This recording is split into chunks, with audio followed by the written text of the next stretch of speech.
Chapter 11 Lucy Westenra's Diary 12 September. How good they all are to me. I quite love that dear Dr. Van Helsing. I wonder why he was so anxious about these flowers. He positively frightened me. He was so fierce. And yet he must have been right, for I feel comfort from them already. Somehow, I do not dread being alone tonight, and I can go to sleep without fear. I shall not mind any flapping outside the window. Oh, the terrible struggle that I have had against sleep so often of late. The pain of sleeplessness or the pain of the fear of sleep, and with such a known course as it has for me, how blessed are some people whose lives have no fears, no dreads, to whom sleep is a blessing that comes nightly and brings nothing but sweet dreams. Well, here I am, tonight, hoping for sleep, and lying like Ophelia in the play, with virgin krantz and maiden struments. I never liked garlic before, but tonight it is delightful. There is peace in its smell. I feel sleep coming already. Good night, everybody. Devar Seward's Diary, 13 September. Called at the Berkeley and found Van Helsing, as usual, up to time. The carriage ordered from the hotel was waiting. The professor took his bag, which he always brings with him now. Let all be put down exactly. Van Helsing and I arrived at Hillingham at 8 o'clock. It was a lovely morning. The bright sunshine and all the fresh feeling of early autumn seemed like the completion of nature's annual work. The leaves were turning to all kinds of beautiful colors, but had not yet begun to drop from the trees. When we entered, we met Mrs. Westenra coming out of the morning room. She is always an early riser. She greeted us warmly and said, "You will be glad to know that Lucy is better.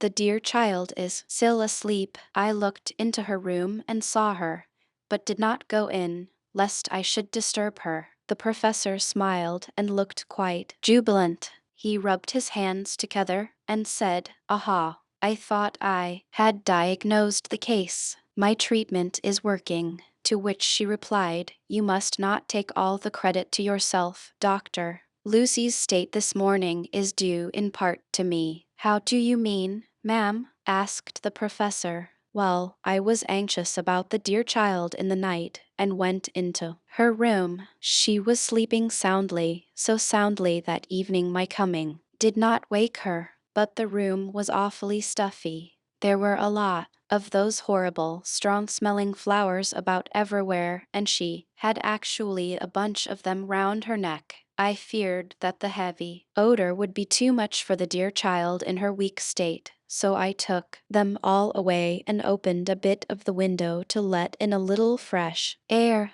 You will be pleased with her, I am sure." She moved off into her boudoir, where she usually breakfasted early. As she had spoken, I watched the professor's face and saw it turn ashen gray. He had been able to retain his self-command whilst the poor lady was present, for he knew her state and how mischievous a shock would be. He actually smiled on her as he held open the door for her to pass into her room, but the instant she had disappeared he pulled me suddenly and forcibly into the dining room and closed the door. Then, for the first time in my life, I saw Van Helsing break down. He raised his hands over his head in a sort of mute despair, and then beat his palms together in a helpless way. Finally he sat down on a chair and, putting his hands before his face, began to sob, with loud, dry sobs that seemed to come from the very racking of his heart.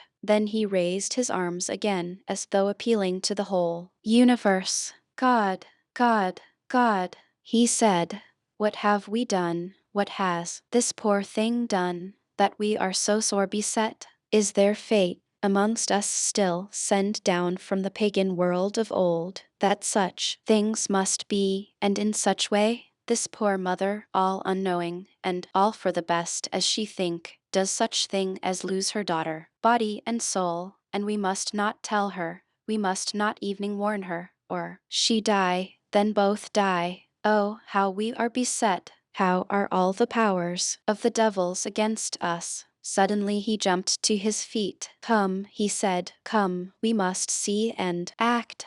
Devils or no devils, or all the devils at once, it matters not. We must fight him all the same." He went to the hall door for his bag, and together we went up to Lucy's room. Once again I drew up the blind, whilst Van Helsing went towards the bed. This time he did not start as he looked on the poor face with the same awful waxen pallor as before. He wore a look of stern sadness and infinite pity. "As I expected," he murmured, with that hissing inspiration of his, which meant so much. Without a word he went and locked the door, and then began to set out on the little table the instruments for yet another operation of transfusion of blood. I had long ago recognized the necessity and begun to take off my coat, but he stopped me with a warning hand. "No," he said, "today you must operate. I shall provide. You are weakened already." As he spoke he took off his coat and rolled up his shirt sleeve. Again the operation, again the narcotic, again some return of color to the ashy cheeks and the regular breathing of healthy sleep. This time I watched whilst Van Helsing recruited himself and rested. Soon he took an opportunity of telling Mrs. Westenra that she must not remove anything from Lucy's room without consulting him, that the flowers were of medicinal value, and that the breathing of their odor was a part of the system of cure. Then he took over the care of the case himself, saying that he would watch this night and the next, and would send me word when to come. After another hour Lucy waked from her sleep, fresh and bright, and seemingly not much the worse for her terrible ordeal. What does it all mean? I am beginning to wonder if my long habit of life amongst the insane is beginning to tell upon my own brain. Lucy Westenra's Diary, 17 September. 4 days and nights of peace. I am getting so strong again that I hardly know myself.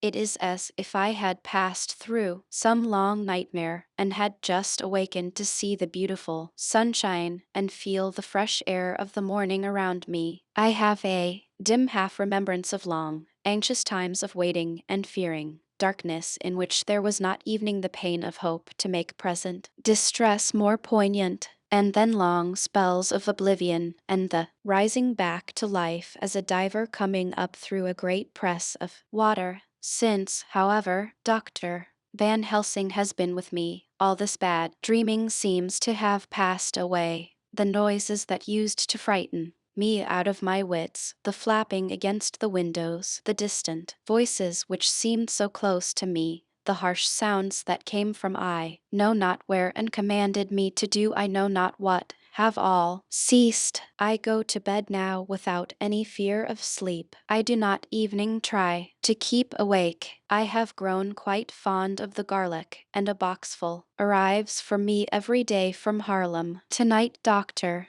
Van Helsing is going away, as he has to be for a day in Amsterdam, but I need not be watched. I am well enough to be left alone. Thank God for mother's sake and dear Arthur's, and for all our friends who have been so kind. I shall not evening feel the change, for last night Dr. Van Helsing slept in his chair a lot of the time. I found him asleep twice when I awoke, but I did not fear to go to sleep again, although the boughs or bats or something flapped almost angrily against the window panes. The Pall Mall Gazette, 18 September. The escaped wolf. Perilous adventure of our interviewer. Interview with the keeper in the zoological gardens. After many inquiries and almost as many refusals, and perpetually using the words Pall Mall Gazette as a sort of talisman, I managed to find the keeper of the section of the zoological gardens in which the wolf department is included. Thomas Builder lives in one of the cottages in the enclosure behind the elephant house, and was just sitting down to his tea when I found him. Thomas and his wife are hospitable folk, elderly and without children, and if the specimen I enjoyed of their hospitality be of the average kind, their lives must be pretty comfortable. The keeper would not enter on what he called business until the supper was over, and we were all satisfied. Then, when the table was cleared and he had lit his pipe, he said, "Now, sir, you can go on and arsk me what you want. You'll excuse me refusin' to talk of professional subjects afore meals. I gives the wolves and the jackals and the hyenas in all our section there tea afore I begins to arsk them questions." "How do you mean, ask them questions?" I queried, wishful to get him into a talkative humor. "Ittin' of them over the ead with a pole is one way, scratchin' of their ears in another, when gents as is flush wants a bit of a show-orf to their gals. I don't so much mind the fust, the ittin' of the pole part afore I chucks in their dinner, but I waits till they've 'ad their sherry and coffee, so to speak, afore I tries on with the ear scratchin'. Mind you," he added philosophically, "there's a deal of the same nature in us as in them theer animals. Here's you, a common and arskin of me questions about my business, and I that grump like that only for your bloomin' arfquid I'd a seen you blowed fust fore I'd answer. Not evening when you arsked me sarcastic, like if I'd like you to arsk the superintendent if you may arsk me questions. Without offense, did I tell yer to go to L? You did, and when you said you'd report me for usin' obscene language, that was it in me over the ead, but the arfquid made that all right. I weren't a-goin' to fight, so I waited for the food and did with my owl as the wolves and lions and tigers does. But, lor, love yer are, now that the old 'ooman has stuck a chunk of her tea cake in me, and rinsed me out with her bloomin' old teapot, and I've lit hup, you may scratch my ears for all you're worth, and won't evening get a growl out of me. Drive along with your questions. I know what you're a-common at, that before escaped wolf. Exactly. I want you to give me your view of it. Just tell me how it happened, and when I know the facts I'll get you to say what you consider was the cause of it, and how you think the whole affair will end. All right, governor. This before is about the old story. That before wolf what we called Berserker was one of 3 grey ones that came from Norway to Jamratches, which we bought off him 4 years ago. He was a nice, well-behaved wolf that never gave no trouble to talk of. I'm more surprised at 'im for wantin' to get out nor any other animal in the place. But, there, you can't trust wolves no more nor women. Don't you mind him, sir, broke in Mrs. Tom, with a cheery laugh. "'E's got mindin' the animals so long that blessed if he ain't like a old wolf hisself, but there ain't no 'arm in 'im. Well, sir, it was about 2 hours after feedin' yesterday when I first hear my disturbance. I was mackin' up a litter in the monkey house for a young puma which is ill. But when I heard the yelpin' and owlin' I kem away straight. There was Berserker a-tearin' like a mad thing at the bars as if he wanted to get out. There wasn't much people about that day, and close at hand was only one man, a tall, thin chap with a wook nose and a pointed beard with a few white hairs runnin' through it. He had a 'ard, cold look and red eyes, and I took a sort of mislike to him, for it seemed as if it was 'im as they was hurritated at. He 'ad white kid gloves on 'is 'ands, and he pointed out the animals to me and says, 'Keeper, these wolves seem upset at something.'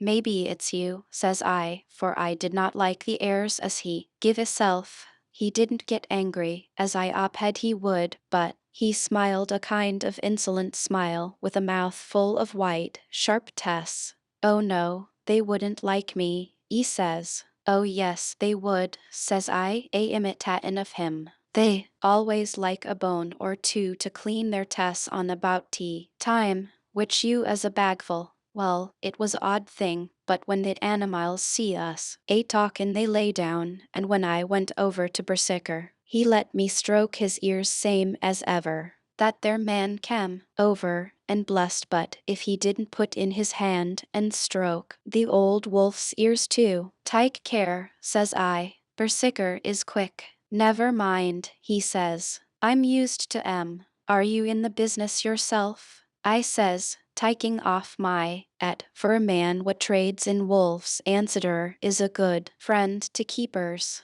Nom, says he, not exactly in the business, but I ave made pets of several, and with that he lifts his at as perlite as a lord and walks away. Old Berserker kept a lookin' arter 'im till 'e was out of sight, and then went and lay down in a corner and wouldn't come hout the ol' heavening. Well, larst night, so soon as the moon was hup, the wolves here all began a owling. There warn't nothing for them to owl at. There warn't no one near, except someone that was evidently a callin' a dog somewheres out back of the gardings in the park road.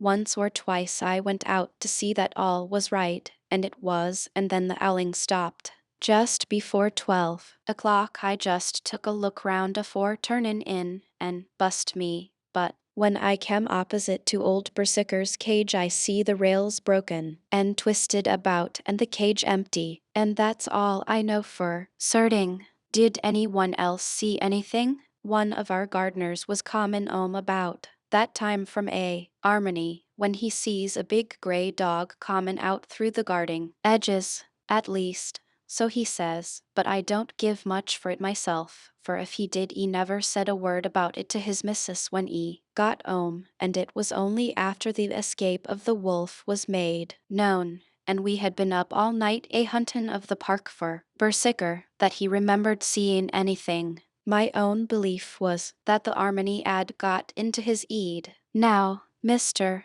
Builder, can you account in any way for the escape of the wolf? Well, sir, he said, with a suspicious sort of modesty, I think I can, but I don't know as you'd be satisfied with the theory. Certainly I shall. If a man like you, who knows the animals from experience, can't hazard a good guess at any rate, who is evening to try? Well then, sir, I accounts for it this way. It seems to me that before Wolf escaped, simply because he wanted to get out, from the hearty way that both Thomas and his wife laughed at the joke, I could see that it had done service before, and that the whole explanation was simply an elaborate sell. I couldn't cope in badinage with the worthy Thomas, but I thought I knew a surer way to his heart, so I said, now, Mr. Builder, we'll consider that first half-sovereign worked off, and this brother of his is waiting to be claimed when you've told me what you think will happen.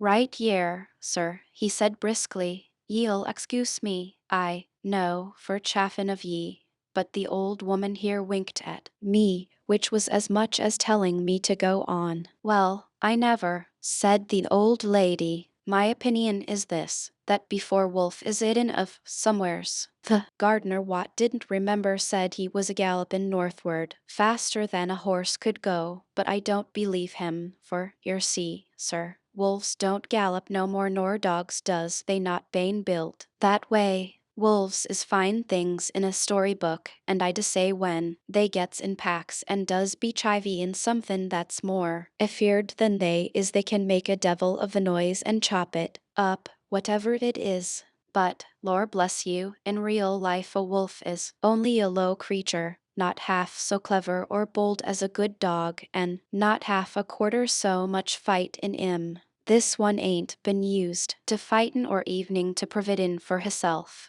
and more like he's somewhere round the park a hidden and a shiverin' of, and if he thinks at all, wonderin' where he is to get his breakfast from. Or maybe he's got down some area and is in a coal cellar. My eye, won't some cook get a rum start when she sees his green eyes shinin' at her out of the dark? If he can't get food, he's bound to look for it, and perhaps he may chance to light on a butcher's shop in time. If he doesn't, and some nursemaid goes out walkin' or orf with a soldier, leavin' of the hinfant in the perambulator, well, then I shouldn't be surprised if the census is one babby the less. That's all. I was handing him the half-sovereign when something came bobbing up against the window, and Mr. Builder's face doubled its natural length with surprise. God bless me, he said, if there ain't old Berserker come back by isself. He went to the door and opened it,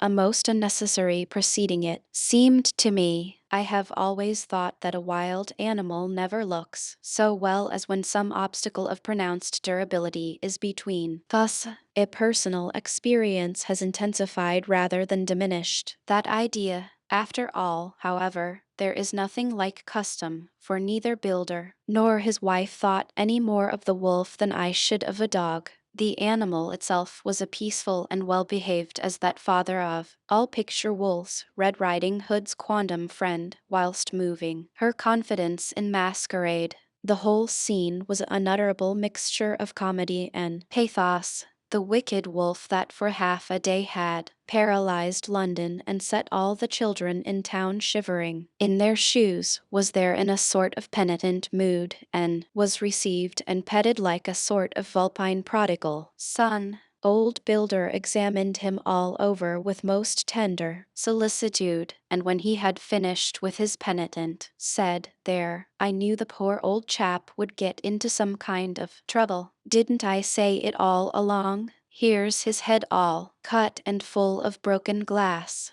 'E's been gettin' over some bloomin' wall or other. It's a shime that people are allowed to top their walls with broken bottles. This before's what comes of it. Come along, Berserker." He took the wolf and locked him up in a cage, with a piece of meat that satisfied, in quantity at any rate, the elementary conditions of the fatted calf, and went off to report. I came off too, to report the only exclusive information that is given today regarding the strange escapade at the Sue. D.R. Seward's Diary, 17 September. I was engaged after dinner in my study posting up my books, which, through press of other work and the many visits to Lucy, had fallen sadly into arrear. Suddenly the door was burst open, and in rushed my patient, with his face distorted with passion. I was thunderstruck, for such a thing as a patient getting of his own accord into the superintendent's study is almost unknown. Without an instant's notice he made straight at me.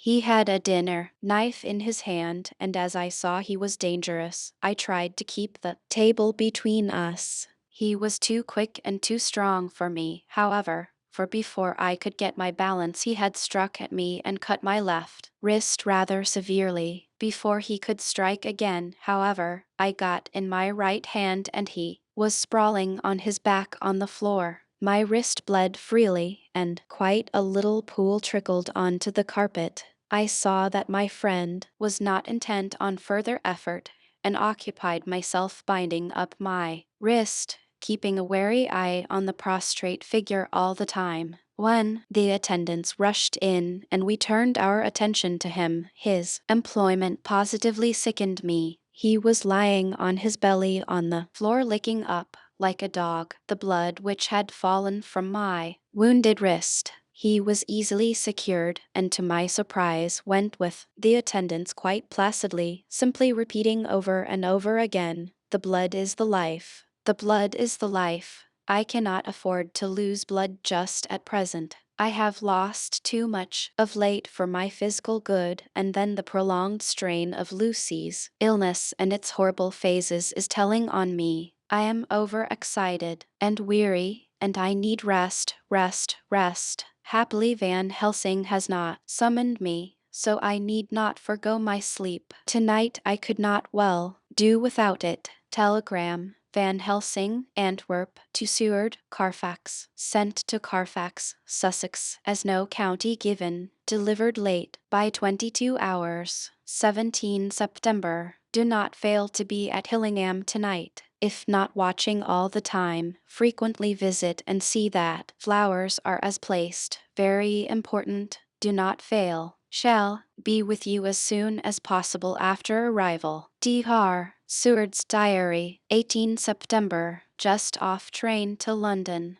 The arrival of Van Helsing's telegram filled me with dismay. A whole night lost, and I know by bitter experience what may happen in a night. Of course, it is possible that all may be well, but what may have happened? Surely there is some horrible doom hanging over us, that every possible accident should thwart us in all we try to do. I shall take this cylinder with me, and then I can complete my entry on Lucy's phonograph.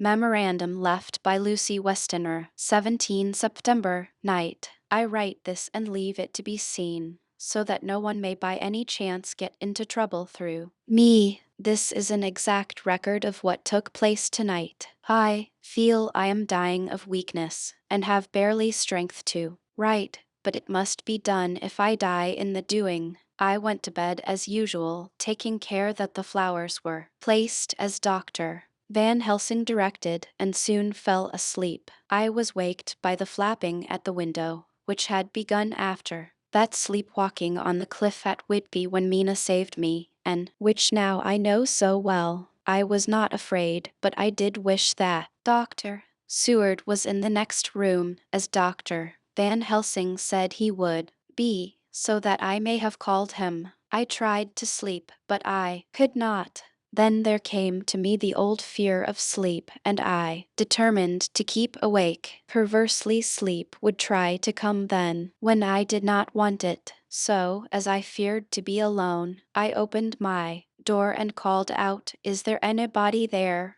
There was no answer. I was afraid to wake Mother, and so closed my door again. Then outside in the shrubbery I heard a sort of howl like a dog's, but more fierce and deeper. I went to the window and looked out, but could see nothing except a big bat, which had evidently been buffeting its wings against the window. So I went back to bed again, but determined not to go to sleep soon. The door opened and Mother looked in. Seeing by my moving that I was not asleep, she came in and sat by me. She said to me evening, more sweetly and softly than her wont, "I was uneasy about you, darling, and came in to see that you were all right. I feared she may catch cold sitting there, and asked her to come in and sleep with me. So she came into bed and lay down beside me. She did not take off her dressing gown, for she said she would only stay a while and then go back to her own bed. As she lay there in my arms, and I in hers, the flapping and buffeting came to the window again. She was startled and a little frightened, and cried out, "What is that?" I tried to pacify her, and at last succeeded, and she lay quiet, but I could hear her poor dear heart still beating terribly. After a while there was the howl again out in the shrubbery, and shortly after there was a crash at the window, and a lot of broken glass was hurled on the floor. The window blind blew back with the wind that rushed in, and in the aperture of the broken panes there was the head of a great, gaunt grey wolf. Mother cried out in a fright, and struggled up into a sitting posture, and clutched wildly at anything that would help her. Amongst other things, she clutched the wreath of flowers that Dr. Van Helsing insisted on my wearing round my neck, and tore it away from me. For a second or two she sat up, pointing at the wolf, and there was a strange and horrible gurgling in her throat. Then she fell over, as if struck with lightning, and her head hit my forehead and made me dizzy for a moment or two. The room and all round seemed to spin round. I kept my eyes fixed on the window, but the wolf drew his head back, and a whole myriad of little specks seems to come blowing in through the broken window, and wheeling and circling round like the pillar of dust that travelers describe when there is a simoon in the desert. I tried to stir, but there was some spell upon me, and dear Mother's poor body, which seemed to grow cold already, for her dear heart had ceased to beat, weighed me down, and I remembered no more for a while. The time did not seem long, but very, very awful, till I recovered consciousness again. Somewhere near, a passing bell was tolling. The dogs all round the neighborhood were howling, and in our shrubbery, seemingly just outside, a nightingale was singing. I was dazed and stupid with pain and terror and weakness, but the sound of the nightingale seemed like the voice of my dead mother come back to comfort me. The sounds seemed to have awakened the maids, too, for I could hear their bare feet pattering outside my door. I called to them, and they came in, and when they saw what had happened and what it was that lay over me on the bed, they screamed out. The wind rushed in through the broken window, and the door slammed to. They lifted off the body of my dear mother and laid her, covered up with a sheet, on the bed after I had got up. They were all so frightened and nervous that I directed them to go to the dining room and each have a glass of wine. The door flew open for an instant and closed again. The maids shrieked and then went in a body to the dining room, and I laid what flowers I had on my dear mother's breast. When they were there, I remembered what Dr. Van Helsing had told me, but I didn't like to remove them, and besides, I would have some of the servants to sit up with me now. I was surprised that the maids did not come back. I called them, but got no answer, so I went to the dining room to look for them. My heart sank when I saw what had happened. They all four lay helpless on the floor, breathing heavily. The decanter of sherry was on the table half full, but there was a queer, acrid smell about. I was suspicious and examined the decanter. It smelt of laudanum, and looking on the sideboard, I found that the bottle which mother's doctor uses for her, did use, was empty. What am I to do? What am I to do? I am back in the room with mother. I cannot leave her, and I am alone, save for the sleeping servants whom someone has drugged. Alone with the dead. I dare not go out, for I can hear the low howl of the wolf through the broken window. The air seems full of specks floating and circling in the draught from the window, and the lights burn blue and dim. What am I to do? God shield me from harm this night. I shall hide this paper in my breast, where they shall find it when they come to lay me out. My dear mother gone. It is time that I go too. Goodbye, dear Arthur, if I should not survive this night. Chapter 12. Dr. Seward's Diary, 18 September. I drove at once to Hillingham and arrived early. Keeping my cab at the gate, I went up the avenue alone. I knocked gently and rang as quietly as possible, for I feared to disturb Lucy or her mother, and hoped to only bring a servant to the door. After a while, finding no response, I knocked and rang again, still no answer. I cursed the laziness of the servants that they should lie abed at such an hour, for it was now 10 o'clock, and so rang and knocked again, but more impatiently, but still without response. Hitherto I had blamed only the servants, but now a terrible fear began to assail me. Was this desolation but another link in the chain of doom which seemed drawing tight round us? Was it truly a house of death to which I had come too late? I know that minutes, evening, seconds of delay may mean hours of danger to Lucy. If she had had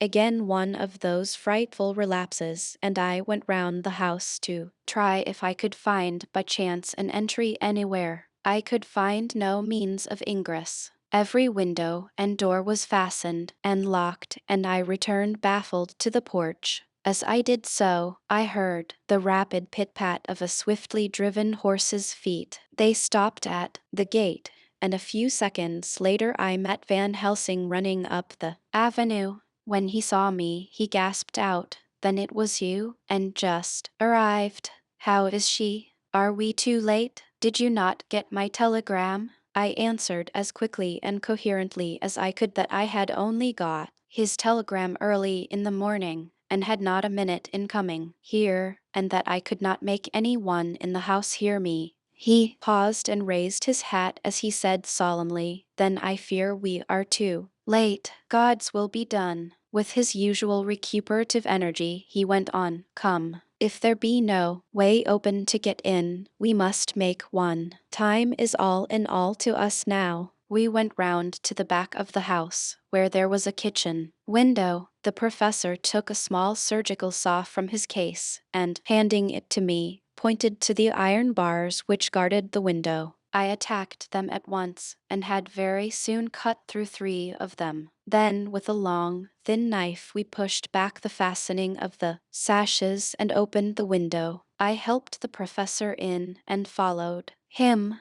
There was no one in the kitchen or in the servants' rooms, which were close at hand. We tried all the rooms as we went along, and in the dining room, dimly lit by rays of light through the shutters, found 4 servant women lying on the floor. There was no need to think them dead, for their stertorous breathing and the acrid smell of laudanum in the room left no doubt as to their condition. Van Helsing and I looked at each other, and as we moved away he said, "We can attend to them later." Then we ascended to Lucy's room. For an instant or two we paused at the door to listen, but there was no sound that we could hear. With white faces and trembling hands, we opened the door gently and entered the room. How shall I describe what we saw? On the bed lay 2 women, Lucy and her mother. The latter lay farthest in, and she was covered with a white sheet, the edge of which had been blown back by the draught through the broken window, showing the drawn, white face with a look of terror fixed upon it. By her side lay Lucy, with face white and still more drawn. The flowers which had been round her neck we found upon her mother's bosom, and her throat was bare, showing the 2 little wounds which we had noticed before, but looking horribly white and mangled. Without a word the professor bent over the bed, his head almost touching poor Lucy's breast. Then he gave a quick turn of his head, as of one who listens, and leaping to his feet, he cried out to me, "It is not yet too late. Quick, quick, bring the brandy." I flew downstairs and returned with it, taking care to smell and taste it, lest it, too, were drugged like the decanter of sherry which I found on the table. The maids were still breathing, but more restlessly, and I fancied that the narcotic was wearing off. I did not stay to make sure, but returned to Van Helsing. He rubbed the brandy, as on another occasion, on her lips and gums and on her wrists, and the palms of her hands. He said to me, "I can do this, all that can be at the present. You go wake those maids, flick them in the face with a wet towel and flick them hard. Make them get heat and fire and a warm bath. This poor soul is nearly as cold as that beside her. She will need be heated before we can do anything more." I went at once, and found little difficulty in waking 3 of the women. The 4th was only a young girl, and the drug had evidently affected her more strongly, so I lifted her on the sofa and let her sleep. The others were dazed at first, but as remembrance came back to them, they cried and sobbed in a hysterical manner. I was stern with them, however, and would not let them talk. I told them that one life was bad enough to lose, and if they delayed they would sacrifice Miss Lucy. So, sobbing and crying, they went about their way, half clad as they were, and prepared fire and water. Fortunately, the kitchen and boiler fires were still alive, and there was no lack of hot water. We got a bath, and carried Lucy out as she was and placed her in it. Whilst we were busy chafing her limbs, there was a knock at the hall door. One of the maids ran off, hurried on some more clothes, and opened it. Then she returned and whispered to us that there was a gentleman who had come with a message from Mr. Homewood. I bade her simply tell him that he must wait, for we could see no one now. She went away with the message, and engrossed with our work, I clean forgot all about him. I never saw in all my experience the professor work in such deadly earnest. I knew, as he knew, that it was a stand-up fight with death, and in a pause told him so. He answered me in a way that I did not understand, but with the sternest look that his face could wear. If that were all, I would stop here where we are now, and let her fade away into peace, for I see no light in life over her horizon. He went on with his work with, if possible, renewed and more frenzied vigor. Soon we both began to be conscious that the heat was beginning to be of some effect. Lucy's heart beat a trifle more audibly to the stethoscope, and her lungs had a perceptible movement. Van Helsing's face almost beamed, and as we lifted her from the bath and rolled her in a hot sheet to dry her, he said to me, "The first gain is ours. Check to the king." We took Lucy into another room, which had by now been prepared, and laid her in bed and forced a few drops of brandy down her throat. I noticed that Van Helsing tied a soft silk handkerchief round her throat. She was still unconscious, and was quite as bad as, if not worse than, we had ever seen her. Van Helsing called in one of the women, and told her to stay with her, and not to take her eyes off her till we returned, and then beckoned me out of the room. "We must consult as to what is to be done," he said as we descended the stairs. In the hall he opened the dining room door, and we passed in, he closing the door carefully behind him. The shutters had been opened, but the blinds were already down, with that obedience to the etiquette of death which the British woman of the lower classes always rigidly observes. The room was therefore dimly dark. It was, however, light enough for our purposes. Van Helsing's sternness was somewhat relieved by a look of perplexity. He was evidently torturing his mind about something, so I waited for an instant, and he spoke. "What are we to do now? Where are we to turn for help? We must have another transfusion of blood, and that soon, or that poor girl's life won't be worth an hour's purchase. You are exhausted already. I am exhausted too. I fear to trust those women, even if they would have courage to submit. What are we to do for someone who will open his veins for her? What's the matter with me, anyhow?" The voice came from the sofa across the room, and its tones brought relief and joy to my heart, for they were those of Quincy Morris. Van Helsing started angrily at the first sound, but his face softened, and a glad look came into his eyes as I cried out, "Quincy Morris," and rushed towards him with outstretched hands. "What brought you here?" I cried as our hands met. "I guess R is the cause." He handed me a telegram. "Have not heard from Seward for 3 days, and am terribly anxious. Cannot leave. Father still in same condition. Send me word how Lucy is. Do not delay. Homewood."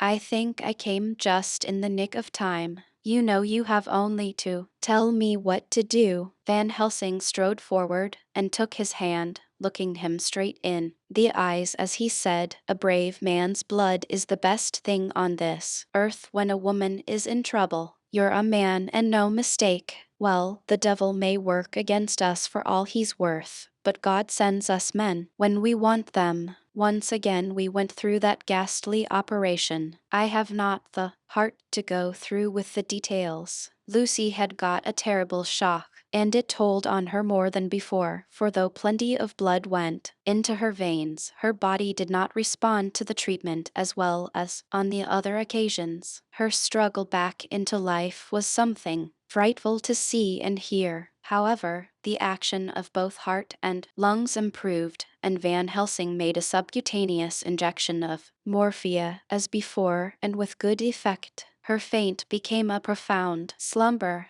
The professor watched whilst I went downstairs with Quincy Morris and sent one of the maids to pay off one of the cabmen who were waiting. I left Quincy lying down after having a glass of wine, and told the cook to get ready a good breakfast. Then a thought struck me, and I went back to the room where Lucy now was. When I came softly in, I found Van Helsing with a sheet or two of note paper in his hand. He had evidently read it, and was thinking it over as he sat with his hand to his brow. There was a look of grim satisfaction in his face, as of one who has had a doubt solved. He handed me the paper, saying, "Only." It dropped from Lucy's breast when we carried her to the bath. When I had read it, I stood looking at the professor, and after a pause asked him, "In God's name, What does it all mean? Was she, or is she, mad, or what sort of horrible danger is it?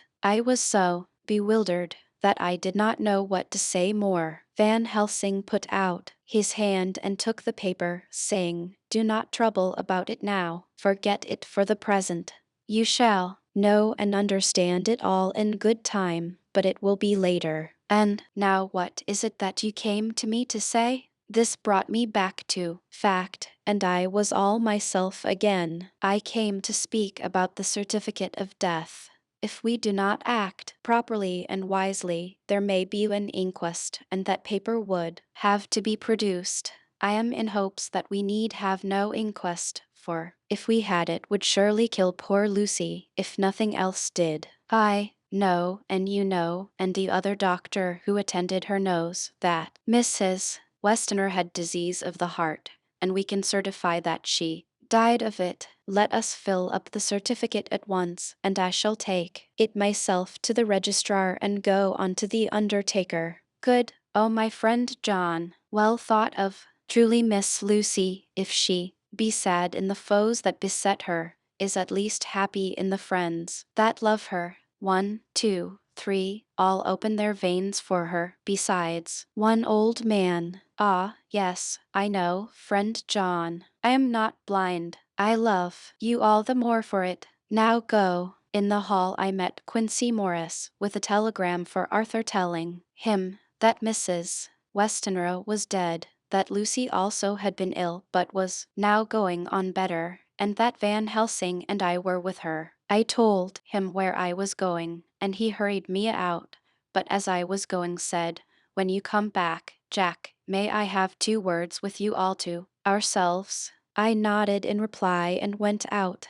I found no difficulty about the registration and arranged with the local undertaker to come up in the evening to measure for the coffin and to make arrangements. When I got back, Quincy was waiting for me. I told him I would see him as soon as I knew about Lucy, and went up to her room. She was still sleeping, and the professor seemingly had not moved from his seat at her side. From his putting his finger to his lips, I gathered that he expected her to wake before long, and was afraid of forestalling nature. So I went down to Quincy and took him into the breakfast room, where the blinds were not drawn down, and which was a little more cheerful, or rather less cheerless, than the other rooms. When we were alone, he said to me, "Jack Seward, I don't want to shove myself in anywhere where I've no right to be. But this is no ordinary case. You know I loved that girl and wanted to marry her, but, although that's all past and gone, I can't help feeling anxious about her all the same. What is it that's wrong with her? The Dutchman, and a fine old fellow he is, I can see that, said that time you two came into the room, that you must have another transfusion of blood, and that both you and he were exhausted.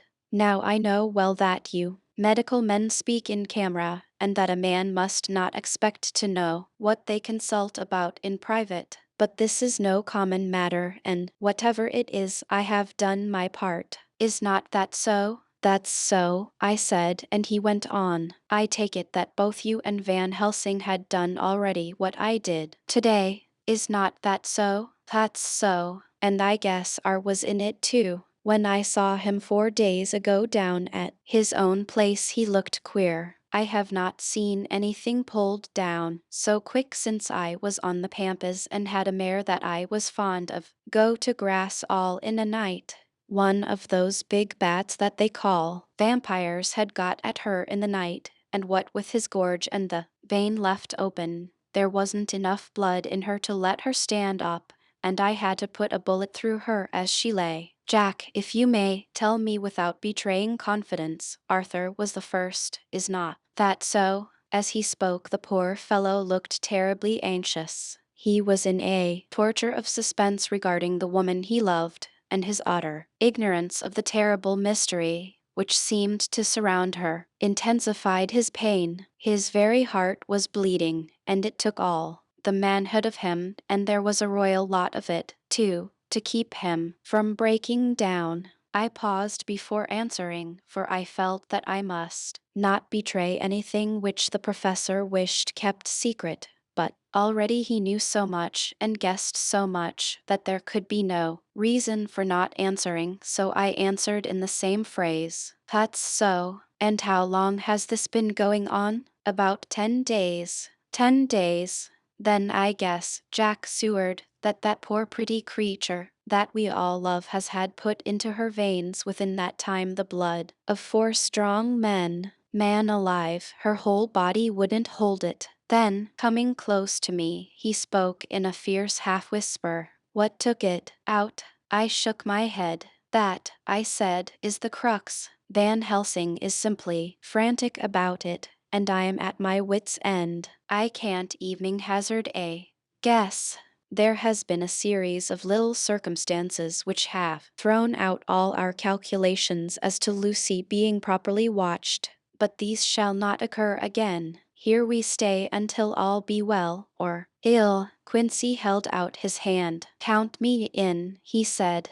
You and the Dutchman will tell me what to do, and I'll do it. When she woke late in the afternoon, Lucy's first movement was to feel in her breast, and to my surprise produced the paper which Van Helsing had given me to read. The careful professor had replaced it where it had come from, lest on waking she should be alarmed. Her eyes then lit on Van Helsing and on me too, and gladdened. Then she looked round the room, and seeing where she was, shuddered. She gave a loud cry, and put her poor thin hands before her pale face. We both understood what was meant, that she had realized to the full her mother's death, so we tried what we could to comfort her. Doubtless sympathy eased her somewhat, but she was very low in thought and spirit, and wept silently and weakly for a long time. We told her that either or both of us would now remain with her all the time, and that seemed to comfort her. Towards dusk she fell into a doze. Here a very odd thing occurred. Whilst still asleep she took the paper from her breast and tore it in two. Van Helsing stepped over and took the pieces from her. All the same, however, she went on with the action of tearing, as though the material were still in her hands. Finally she lifted her hands and opened them as though scattering the fragments. Van Helsing seemed surprised, and his brows gathered as if in thought, but he said nothing. 19 September. All last night she slept fitfully, being always afraid to sleep, and something weaker when she woke from it. The professor and I took in turns to watch, and we never left her for a moment unattended. Quincy Morris said nothing about his intention, but I knew that all night long he patrolled round and round the house. When the day came, its searching light showed the ravages in poor Lucy's strength.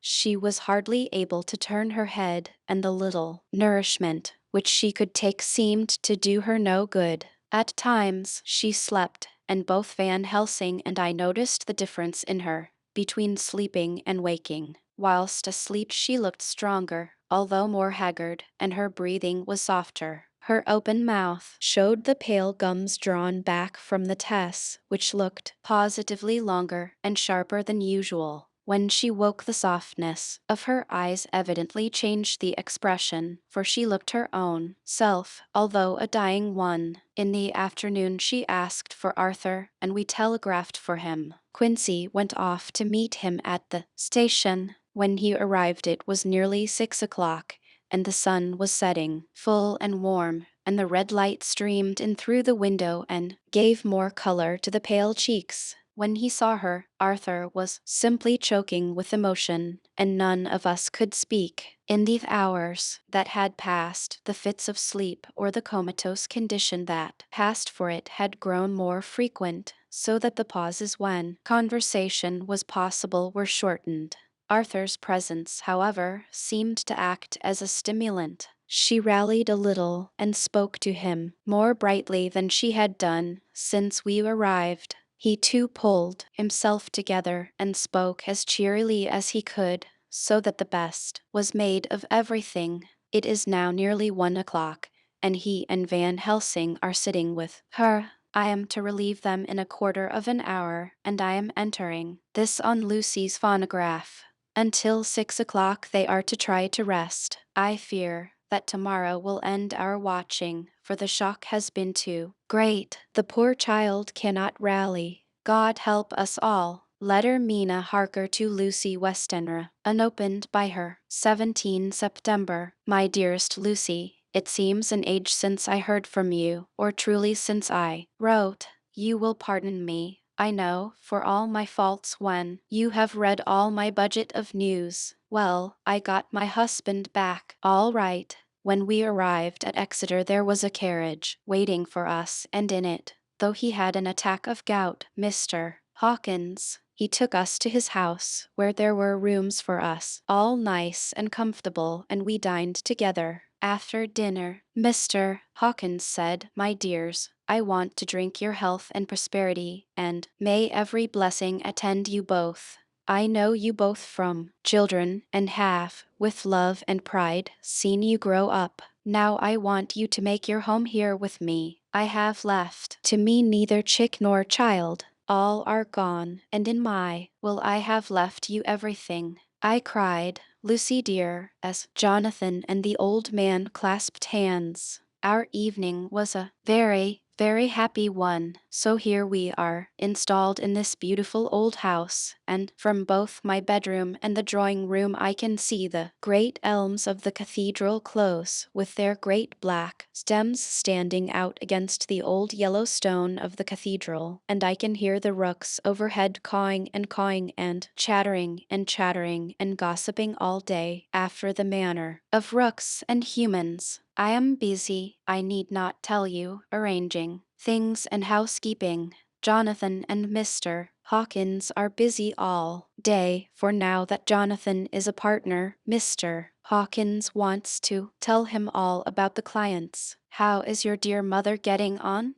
I wish I could run up to town for a day or two to see you, dear, but I dare not go yet, with so much on my shoulders, and Jonathan wants looking after still. He is beginning to put some flesh on his bones again, but he was terribly weakened by the long illness. Evening now he sometimes starts out of his sleep in a sudden way and awakes all trembling until I can coax him back to his usual placidity. However, thank God, these occasions grow less frequent as the days go on, and they will in time pass away altogether, I trust. And now I have told you my news, let me ask yours. When are you to be married, and where, and who is to perform the ceremony, and what are you to wear, and is it to be a public or private wedding? Tell me all about it, dear, tell me all about everything, for there is nothing which interests you which will not be dear to me. Jonathan asks me to send his respectful duty, but I do not think that is good enough, from the junior partner of the important firm Hawkins and Harker. And so, as you love me, and he loves me, and I love you with all the moods and tenses of the verb,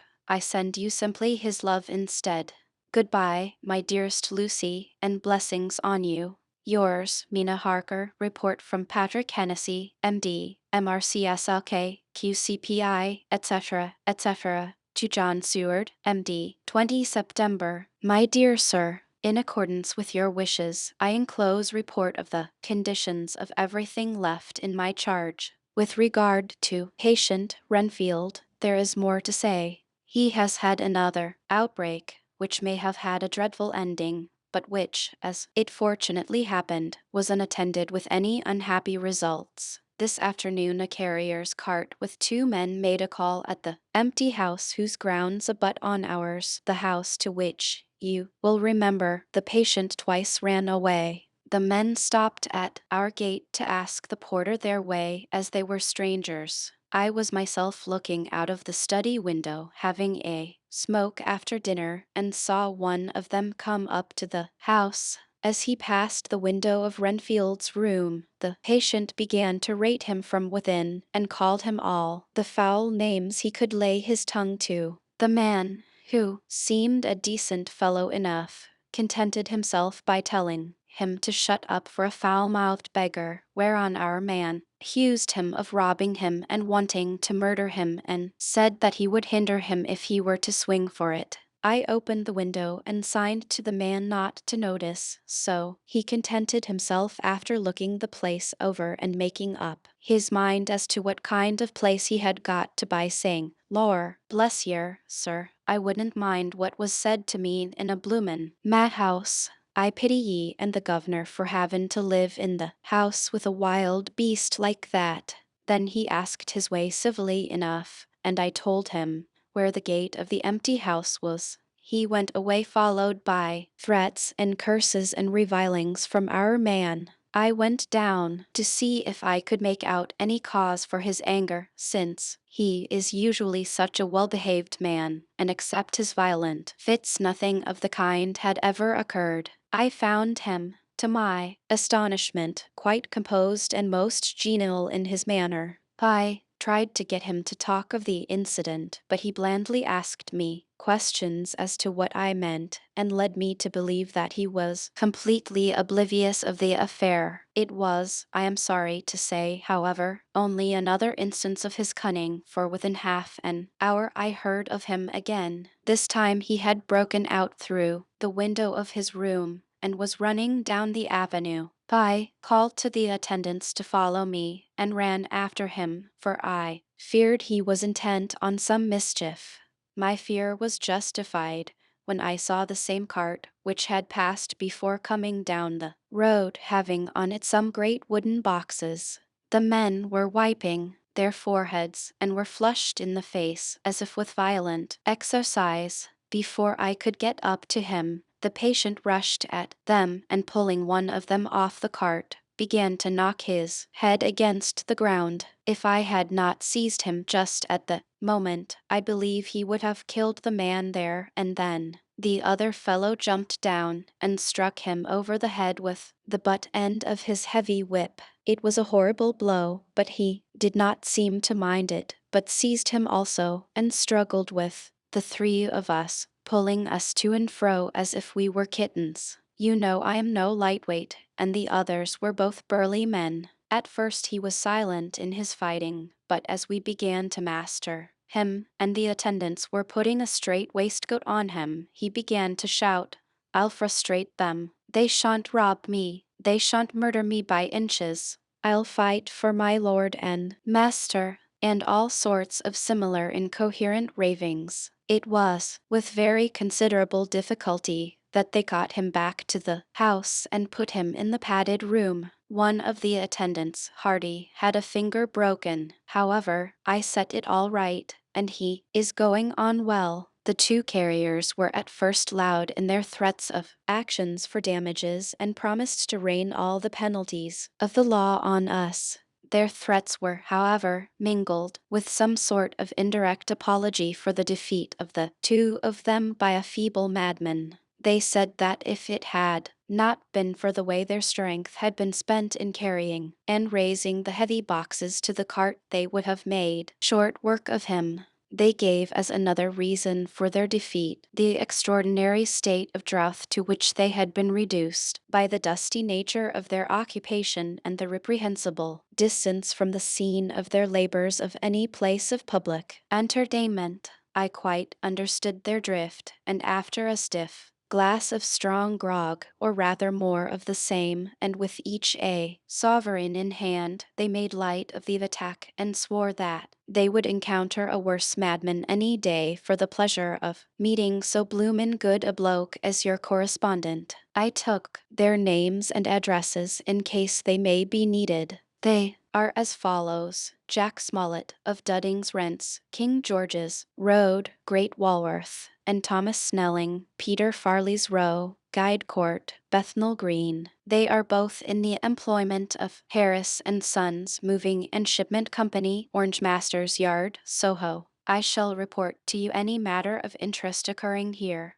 and shall wire you at once if there is anything of importance. Believe me, dear sir, yours faithfully, Patrick Hennessy. Letter, Mina Harker to Lucy Westenra, unopened by her. 18 September, my dearest Lucy, such a sad blow has befallen us. Mr. Hawkins has died very suddenly. Some may not think it so sad for us, but we had both come to so love him that it really seems as though we had lost a father. I never knew either father or mother, so that the dear old man's death is a real blow to me. Jonathan is greatly distressed. It is not only that he feels sorrow, deep sorrow, for the dear, good man who has befriended him all his life, and now at the end has treated him like his own son and left him a fortune which to people of our modest bringing up is wealth beyond the dream of avarice, but Jonathan feels it on another account. He says the amount of responsibility which it puts upon him makes him nervous. He begins to doubt himself.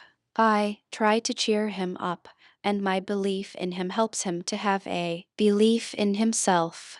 But it is here that the grave shock that he experienced tells upon him the most. Oh, it is too hard that a sweet, simple, noble, strong nature such as his, a nature which enabled him by our dear, good friend's aid to rise from clerk to master in a few years, should be so injured that the very essence of its strength is gone. Forgive me, dear, if I worry you with my troubles in the mid of your own happiness, but Lucy dear, I must tell someone, for the strain of keeping up a brave and cheerful appearance to Jonathan tries me, and I have no one here that I can confide in. I dread coming up to London, as we must do that day after tomorrow, for poor Mr. Hawkins left in his will that he was to be buried in the grave with his father. As there are no relations at all, Jonathan will have to be chief mourner. I shall try to run over to see you, dearest, if only for a few minutes. Forgive me for troubling you.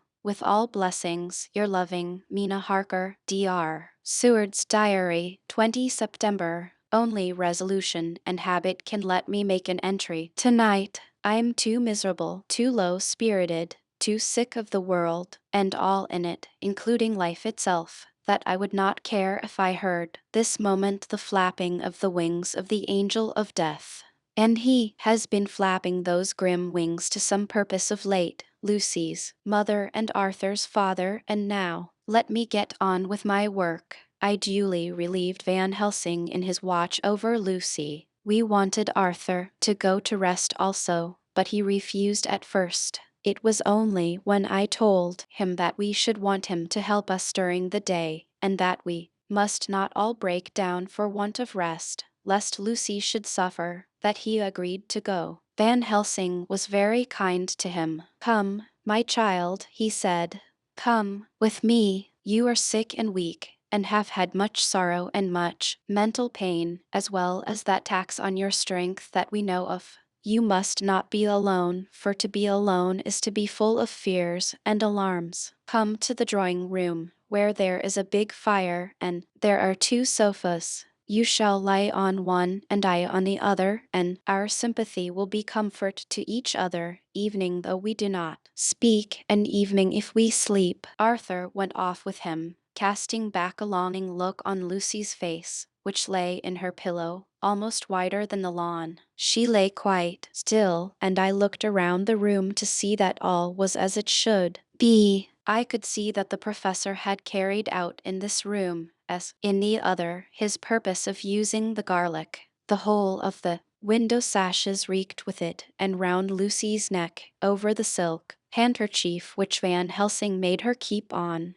was a rough chaplet of the same odorous flowers. Lucy was breathing somewhat stertorously, and her face was at its worst, for the open mouth showed the pale gums. Her teeth, in the dim, uncertain light, seemed longer and sharper than they had been in the morning. In particular, by some trick of the light, the canine tests looked longer and sharper than the rest. I sat down beside her, and soon she moved uneasily. At the same moment there came a sort of dull flapping or buffeting at the window. I went over to it softly, and peeped out by the corner of the blind. There was a full moonlight, and I could see that the noise was made by a great bat, which wheeled around, doubtless attracted by the light, although so dim, and every now and again struck the window with its wings. When I came back to my seat, I found that Lucy had moved slightly and had torn away the garlic flowers from her throat. I replaced them as well as I could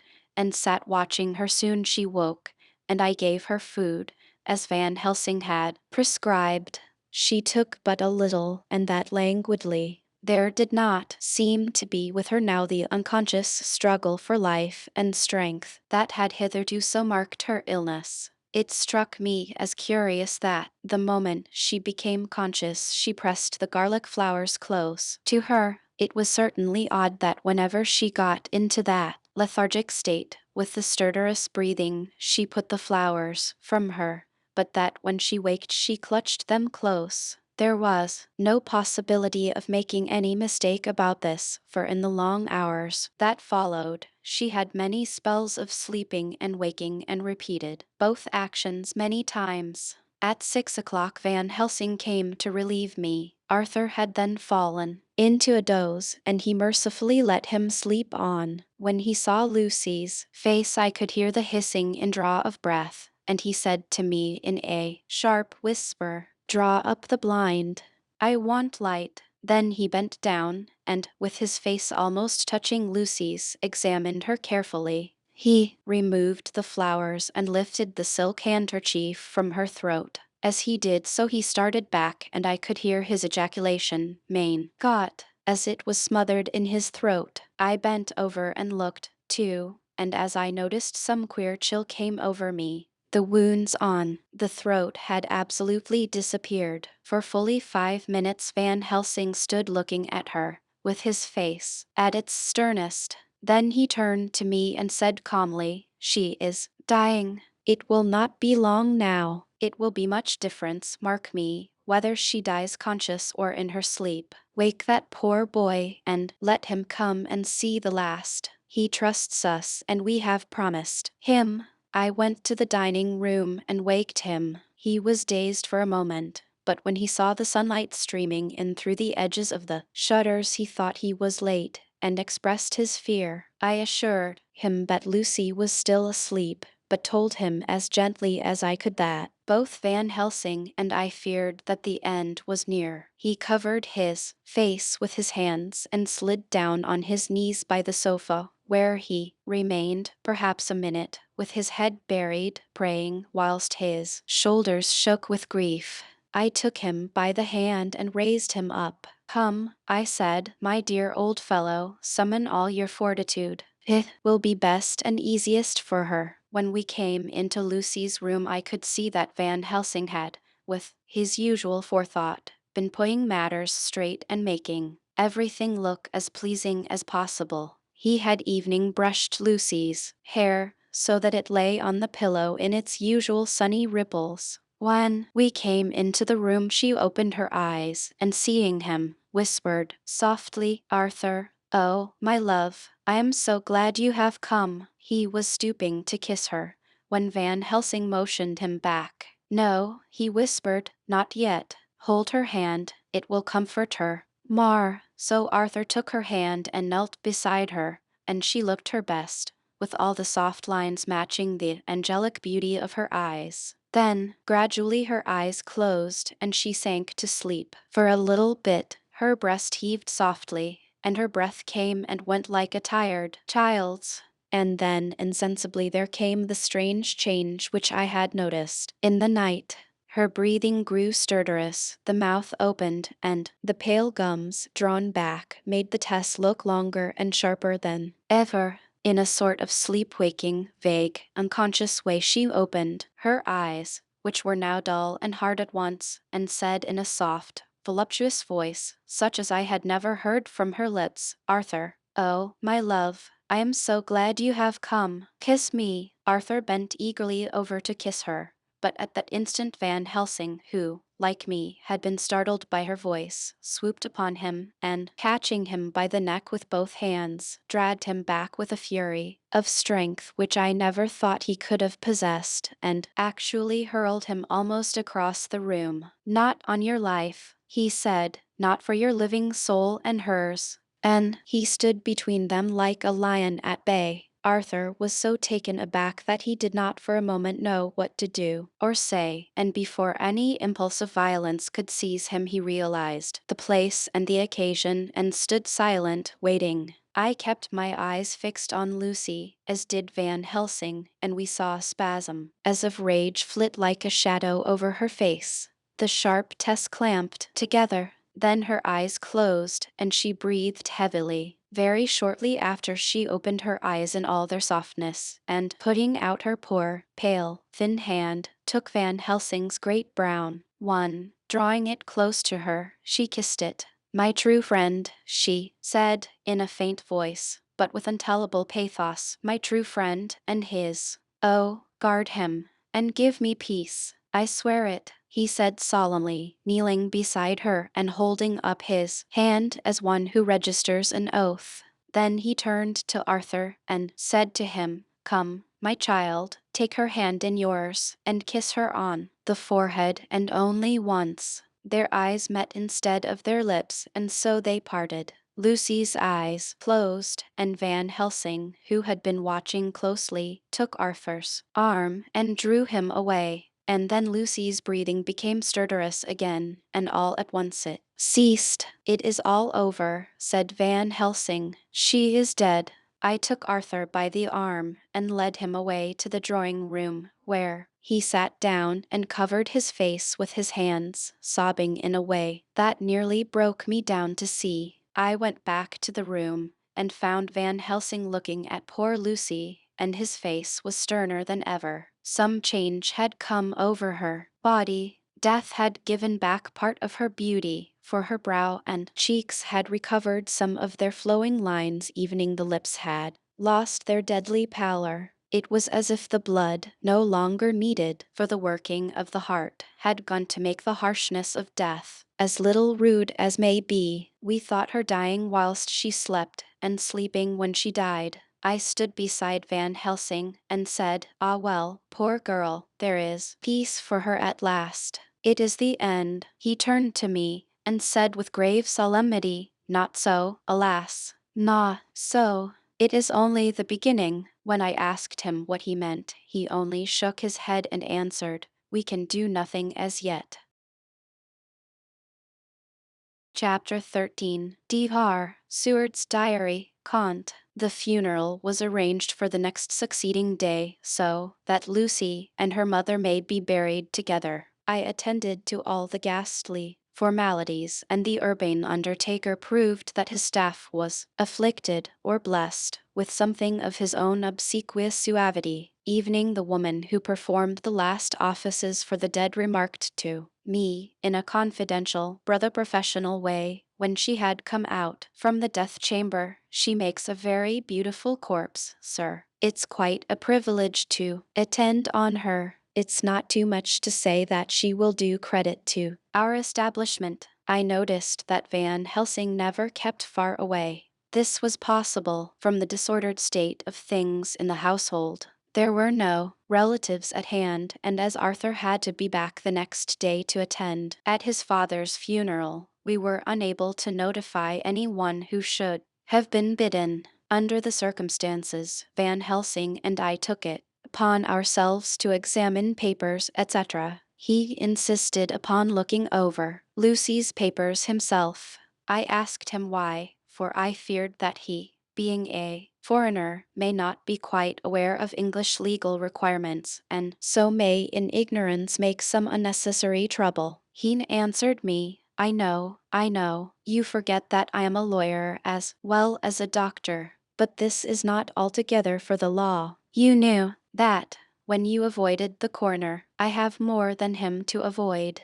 There may be papers more, such as this." As he spoke, he took from his pocket book the memorandum, which had been in Lucy's breast, and which she had torn in her sleep. "When you find anything of the solicitor who is for the late Mrs. Westenra, seal all her papers and write him tonight. For me, I watch here in the room and in Miss Lucy's old room all night. and I myself search for what may be. It is not well that her very thoughts go into the hands of strangers. I went on with my part of the work, and in another half-hour had found the name and address of Mrs. Westenra's solicitor and had written to him. All the poor lady's papers were in order. Explicit directions regarding the place of burial were given. I had hardly sealed the letter when, to my surprise, Van Helsing walked into the room, saying, "Can I help you, friend John? I am free, and if I may, my service is to you."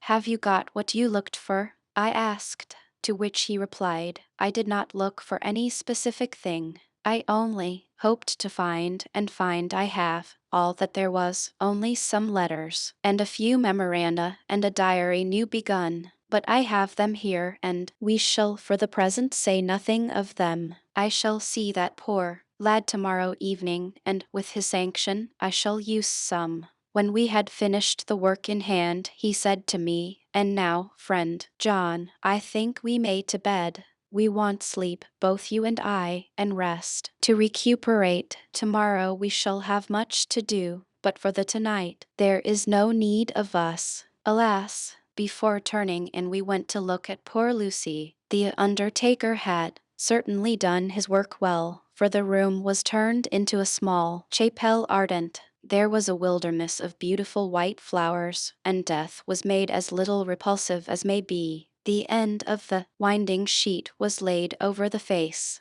When the professor bent over and turned it gently back, we both started at the beauty before us, the tall wax candles showing us sufficient light to note it well. All Lucy's loveliness had come back to her in death, and the hours that had passed, instead of leaving traces of decay's effacing fingers, had but restored the beauty of life, till positively I could not believe my eyes that I was looking at a corpse. The professor looked sternly grave. He had not loved her as I had, and there was no need for tears in his eyes. He said to me, "Remain till I return," and left the room. He came back with a handful of wild garlic from the box waiting in the hall, but which had not been opened, and placed the flowers amongst the others on and around the bed. Then he took from his neck, inside his collar, a little gold crucifix and placed it over the mouth. He restored the sheet to its place, and we came away. I was undressing in my own room, when, with a premonitory tap at the door, he entered and at once began to speak. "Tomorrow I want you to bring me, before night, a set of post-mortem knives. Must we make an autopsy?" I asked. "Yes and no. I want to operate, but not what you think. Let me tell you now, but not a word to another. I want to cut off her head and take out her heart." "Ah, you a surgeon, and so shocked. You, whom I have seen with no tremble of hand or heart, do operations of life and death that make the rest shudder. Oh, but I must not forget, my dear friend John, that you loved her, and I have not forgotten it, for as I that shall operate, and you must not help. I would like to do it tonight, but for Arthur I must not. He will be free after his father's funeral tomorrow, and he will want to see her, to see it. Then, when she is coffined ready for the next day, you and I shall come when all sleep. We shall unscrew the coffin lid and shall do our operation, and then replace all, so that none know, save we alone. But why do it at all? The girl is dead. Why mutilate her poor body without need? And if there is no necessity for a post-mortem, and nothing to gain by it, no good to her, to us, to science, to human knowledge, why do it? Without such it is monstrous." For answer he put his hand on my shoulder, and said, with infinite tenderness, "Friend John, I pity your poor bleeding heart, and I love you the more because it does so bleed. If I could, I would take on myself the burden that you do bear. But there are things that you know not, but that you shall know, and bless me for knowing, though they are not pleasant things.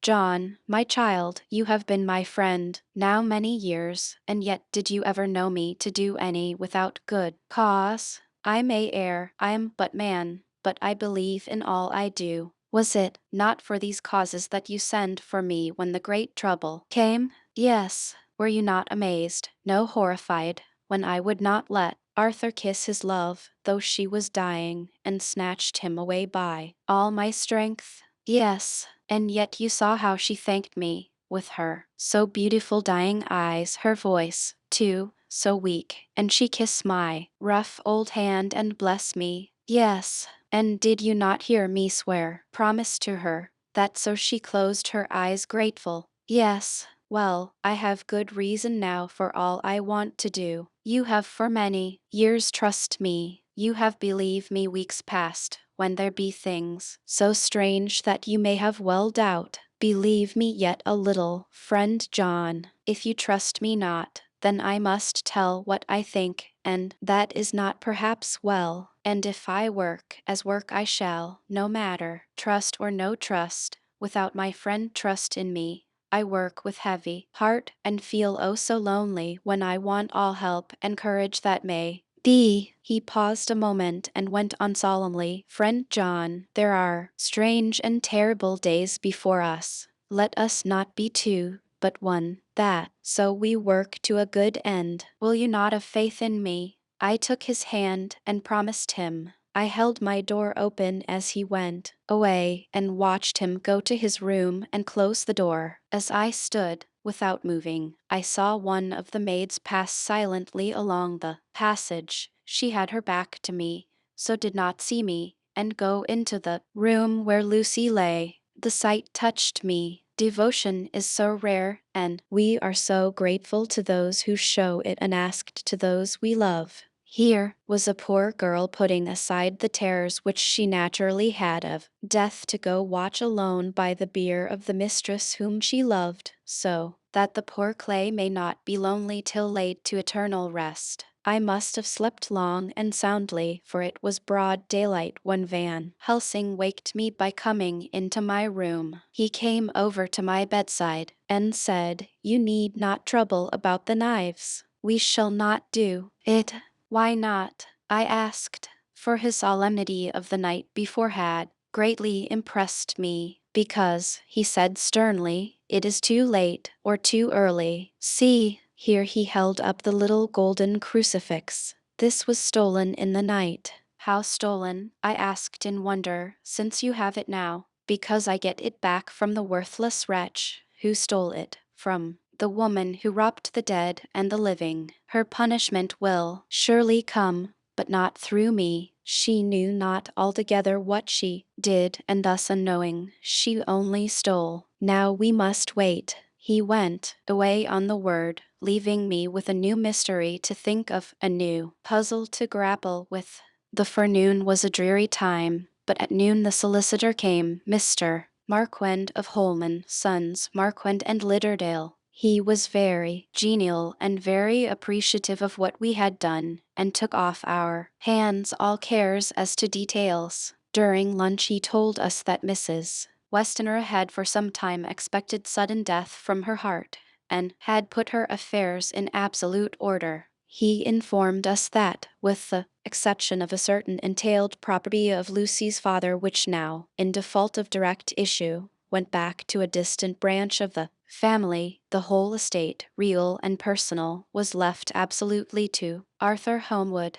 When he had told us so much he went on, frankly we did our best to prevent such a testamentary disposition, and pointed out certain contingencies that may leave her daughter either penniless or not so free as she should be to act regarding a matrimonial alliance. Truly, we pressed the matter so far that we almost came into collision, for she asked us if we were or were not prepared to carry out her wishes. Of course, we had then no alternative but to accept. We were right in principle, and 99 times out of 100 we should have proved, by the logic of events, the accuracy of our judgment. Frankly, however, I must admit that in this case any other form of disposition would have rendered impossible the carrying out of her wishes, for by her predeceasing her daughter the latter would have come into possession of the property, and even had she only survived her mother by 5 minutes, her property would in case there were no will, and a will was a practical impossibility in such a case, have been treated at her decease as under intestacy, in which case Lord Godalming, though so dear a friend, would have had no claim in the world, and the inheritors, being remote, would not be likely to abandon their just rights for sentimental reasons regarding an entire stranger. I assure you, my dear sirs, I am rejoiced at the result, perfectly rejoiced.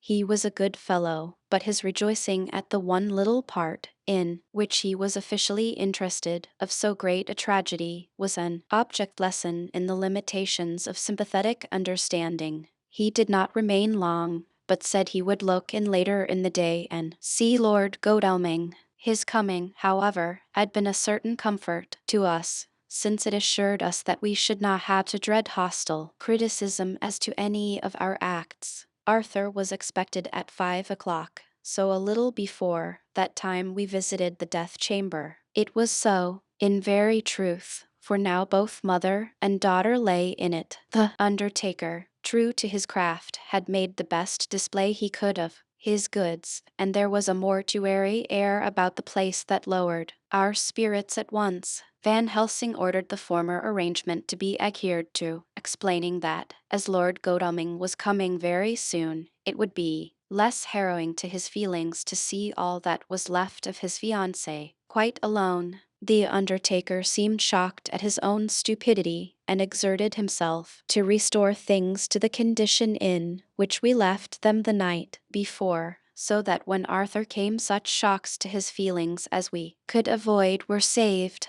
Poor fellow, he looked desperately sad and broken. Evening his stalwart manhood seemed to have shrunk somewhat under the strain of his much-tried emotions. He had, I knew, been very genuinely and devotedly attached to his father, and to lose him, and at such a time, was a bitter blow to him. With me he was warm as ever, and to Van Helsing he was sweetly courteous, but I could not help seeing that there was some constraint with him. The professor noticed it too, and motioned me to bring him upstairs. I did so, and left him at the door of the room, as I felt he would like to be quite alone with her. But he took my arm and led me in, saying huskily, "You loved her too, old fellow." She told me all about it, and there was no friend had a closer place in her heart than you. I don't know how to thank you for all you have done for her. I can't think yet."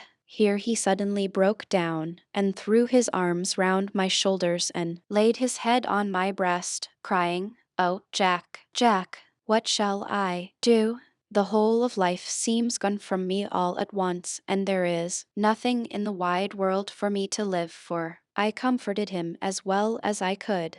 In such cases men do not need much expression. A grip of the hand, the tightening of an arm over the shoulder, a sob in unison are expressions of sympathy dear to a man's heart. I stood still and silent till his sobs died away, and then I said softly to him, "Come and look at her." Together we moved over to the bed, and I lifted the lawn from her face. God, how beautiful she was! Every hour seemed to be enhancing her loveliness. It frightened and amazed me somewhat. And as for Arthur, he fell to trembling, and finally was shaken with doubt as with an ague. At last, after a long pause, he said to me in a faint whisper, "Jack, is she really dead?" I assured him sadly that it was so, and went on to suggest, for I felt that such a horrible doubt should not have life for a moment longer than I could help, that it often happened that after death faces become softened and evening resolved into their youthful beauty, that this was especially so when death had been preceded by any acute or prolonged suffering. I seemed to quite do away with any doubt, and after kneeling beside the couch for a while and looking at her lovingly and long, he turned aside. I told him that that must be goodbye, as the coffin had to be prepared. So he went back and took her dead hand in his and kissed it, and bent over and kissed her forehead. He came away, fondly looking back over his shoulder at her. As he came, I left him in the drawing room, and told Van Helsing that he had said goodbye. so the latter went to the kitchen to tell the undertakers men to proceed with the preparations and to screw up the coffin. When he came out of the room again, I told him of Arthur's question, and he replied, I am not surprised. Just now I doubted for a moment myself. We all dined together, and I could see that poor R was trying to make the best of things. Van Helsing had been silent all dinner time, but when we had lit our cigars he said, Lord. But Arthur interrupted him. No, no, not that, for God's sake, not yet at any rate. Forgive me, sir. I did not mean to speak offensively. It is only because my loss is so recent, the professor answered very sweetly. I only used that name because I was in doubt. I must not call you Mr. And I have grown to love you, yes, my dear boy, to love you as Arthur. Arthur held out his hand and took the old man's warmly. Call me what you will, he said. I hope I may always have the title of a friend, and let me say that I am at a loss for words to thank you for your goodness to my poor dear. He paused a moment and went on. I know that she understood your goodness even better than I do, and if I was rude or in any way wanting at that time you acted so. You remember, the professor nodded. You must forgive me, he answered with a grave kindness. I know it was hard for you to quite trust me then, for to trust such violence needs to understand, and I take it that you do not, that you cannot trust me now, for you do not yet understand, and there may be more times when I shall want you to trust when you cannot, and may not, and must not yet understand. But the time will come when your trust shall be whole and complete in me, and when you shall understand as though the sunlight himself shone through. Then you shall bless me from first to last for your own sake, and for the sake of others, and for her dear sake too,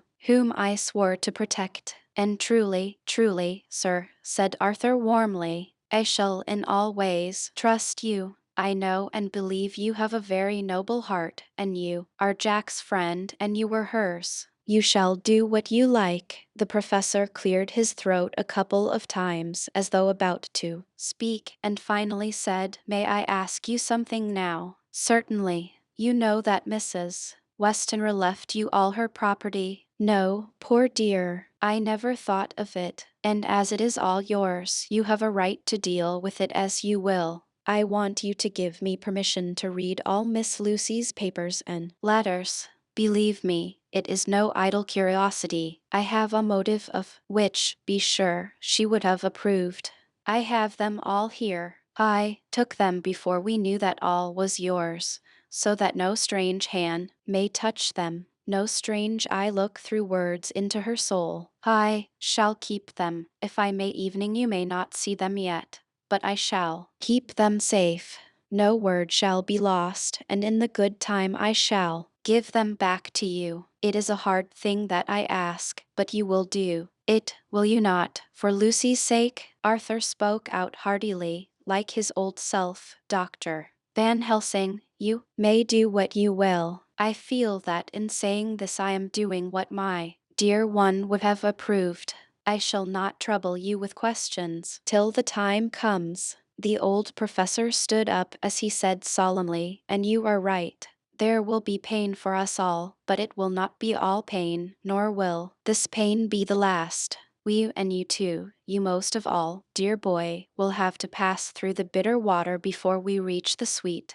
But we must be brave of heart and unselfish, and do our duty, and all will be well. I slept on a sofa in Arthur's room that night. Van Helsing did not go to bed at all. He went to and fro, as if patrolling the house, and was never out of sight of the room where Lucy lay in her coffin, strewn with the wild garlic flowers, which sent through the odor of lily and rose a heavy, overpowering smell into the night.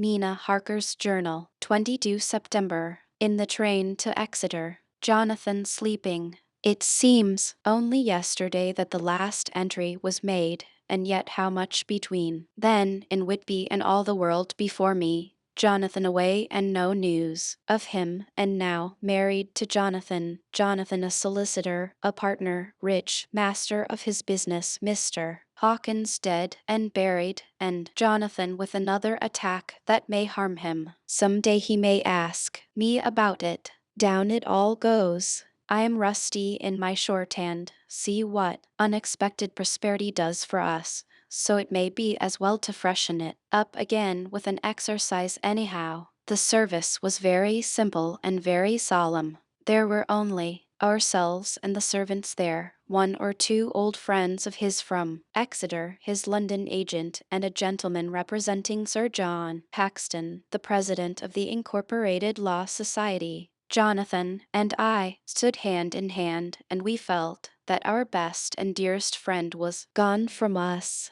We came back to town quietly, taking a bus to Hyde Park Corner. Jonathan thought it would interest me to go into the Row for a while, so we sat down. But there were very few people there, and it was sad-looking and desolate to see so many empty chairs. It made us think of the empty chair at home, so we got up and walked down Piccadilly. Jonathan was holding me by the arm, the way he used to in the old days before I went to school. I felt it very improper, for you can't go on for some years teaching etiquette and decorum to other girls without the pedantry of it biting into yourself a bit. But it was Jonathan, and he was my husband, and we didn't know anybody who saw us, and we didn't care if they did, so on we walked. I was looking at a very beautiful girl in a big cartwheel hat, sitting in a Victoria outside Giuliano's,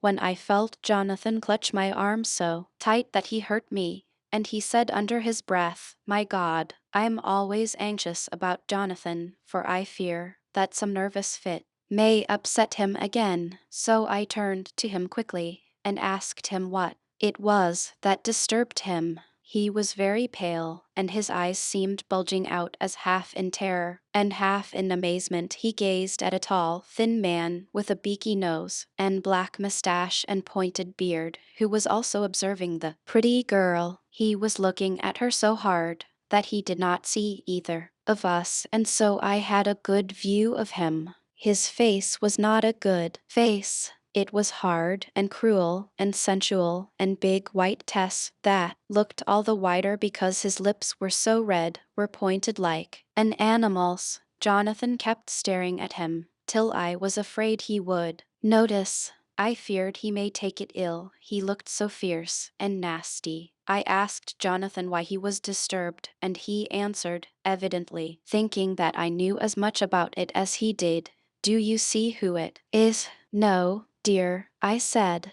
"I don't know him. Who is it?" His answer seemed to shock and thrill me, for it was said as if he did not know that it was me, Mina, to whom he was speaking. "It is the man himself." The poor dear was evidently terrified at something, very greatly terrified. I do believe that if he had not had me to lean on and to support him he would have sunk down. He kept staring. A man came out of the shop with a small parcel and gave it to the lady, who then drove off. The dark man kept his eyes fixed on her, and when the carriage moved up Piccadilly he followed in the same direction and hailed a hansom. Jonathan kept looking after him and said as if to himself, "I believe it is the Count, but he has grown young. My God, if this be so! Oh, my God, my God, if only I knew, if only I knew." He was distressing himself so much that I feared to keep his mind on the subject by asking him any questions, so I remained silent. I drew away quietly, and he, holding my arm,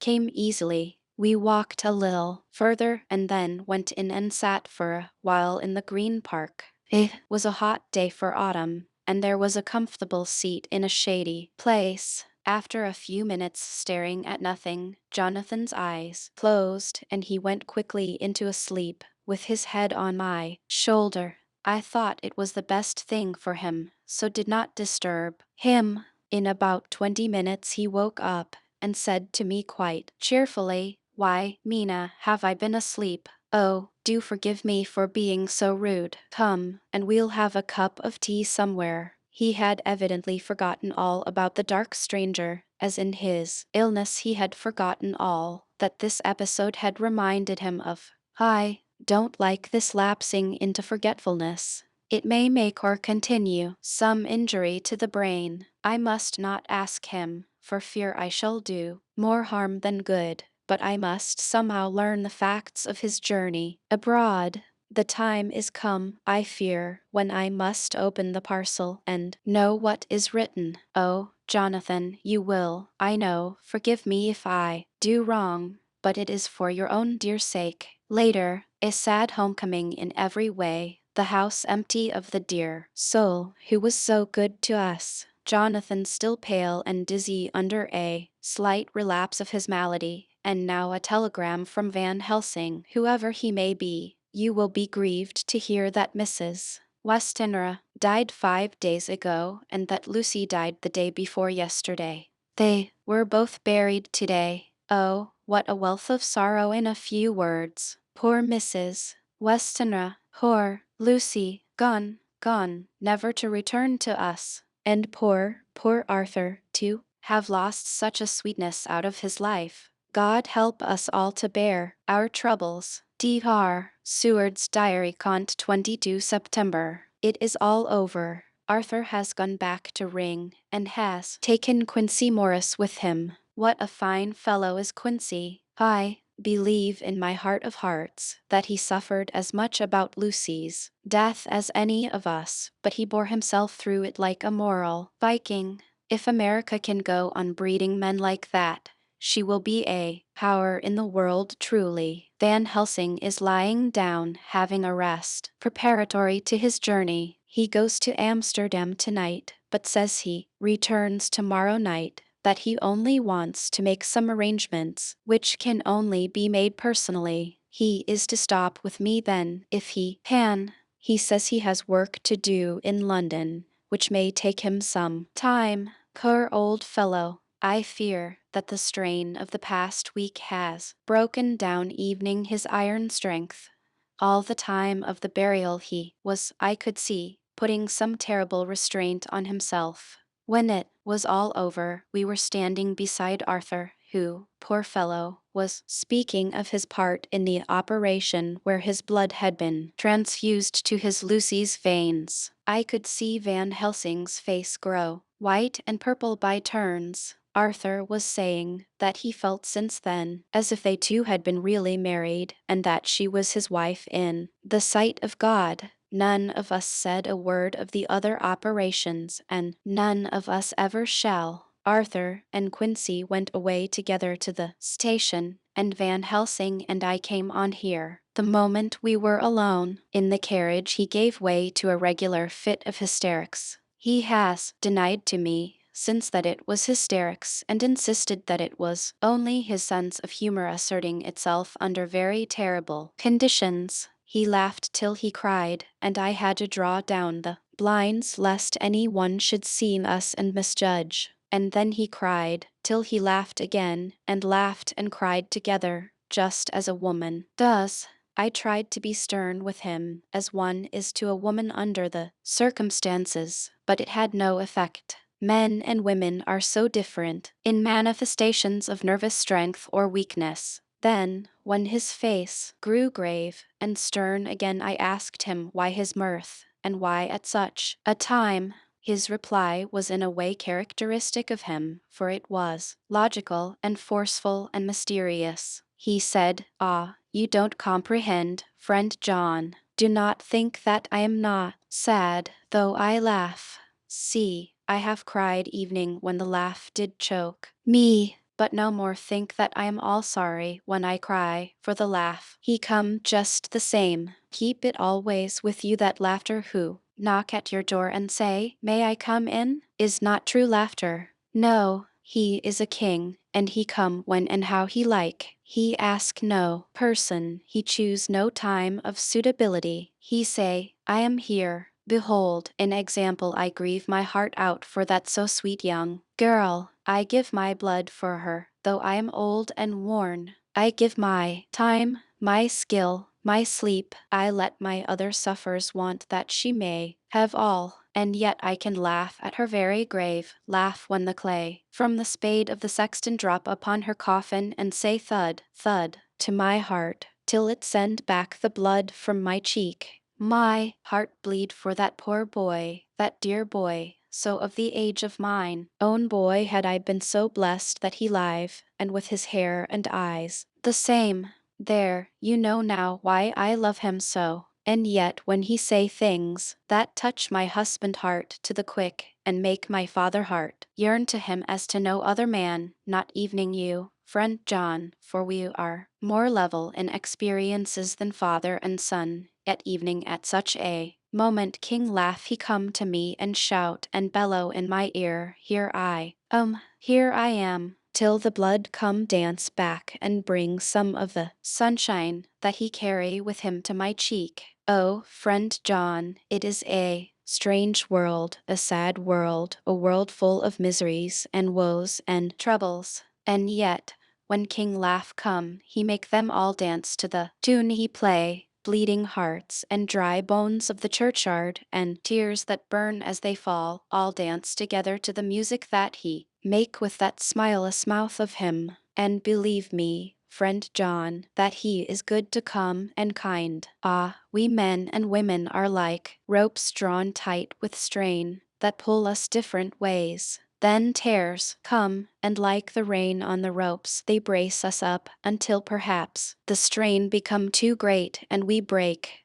But King Laugh he come, like the sunshine, and he ease off the strain again, and we bear to go on with our labor, what it may be. I did not like to wound him by pretending not to see his idea, but as I did not yet understand the cause of his laughter, I asked him. As he answered me his face grew stern, and he said in quite a different tone, oh, it was the grim irony of it all. This so lovely lady garlanded with flowers that looked so fair as life, till one by one we wondered if she were truly dead. She laid in that so fine marble house in that lonely churchyard, where rest so many of her kin, laid there with the mother who loved her, and whom she loved, and that sacred bell going, toll, toll, toll, so sad and slow, and those holy men with the white garments of the angel pretending to read books, and yet all the time their eyes never on the page, and all of us with the bowed head.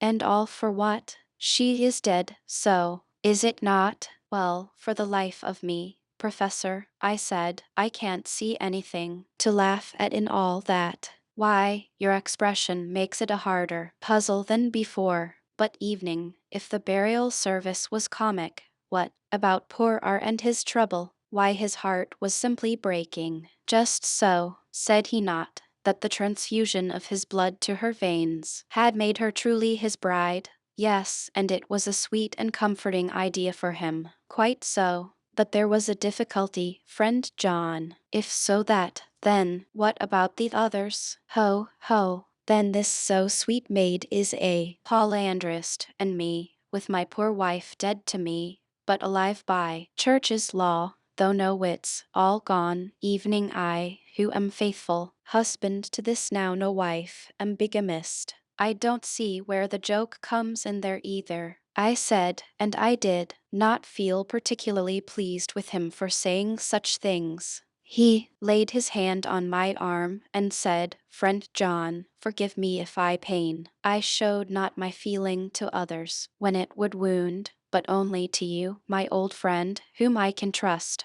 If you could have looked into my heart then when I want to laugh, if you could have done so when the laugh arrived, if you could do so now, when King Laugh have pack up his crown, and all that is to him, for he go far, far away from me, and for a long, long time, maybe you would, perhaps, pity me the most of all. I was touched by the tenderness of his tone, and asked why. Because I know, And now we are all scattered, and for many a long day loneliness will sit over our roofs with brooding wings. Lucy lies in the tomb of her kin, a lordly death house in a lonely churchyard, away from teeming London, where the air is fresh and the sun rises over Hampstead Hill, and where wild flowers grow of their own accord. So I can finish this diary, and God only knows if I shall ever begin another. If I do, or if I evening open this again, it will be to deal with different people and different themes, for here at the end, where the romance of my life is told, before I go back to take up the thread of my life work, I say sadly and without hope, Finis.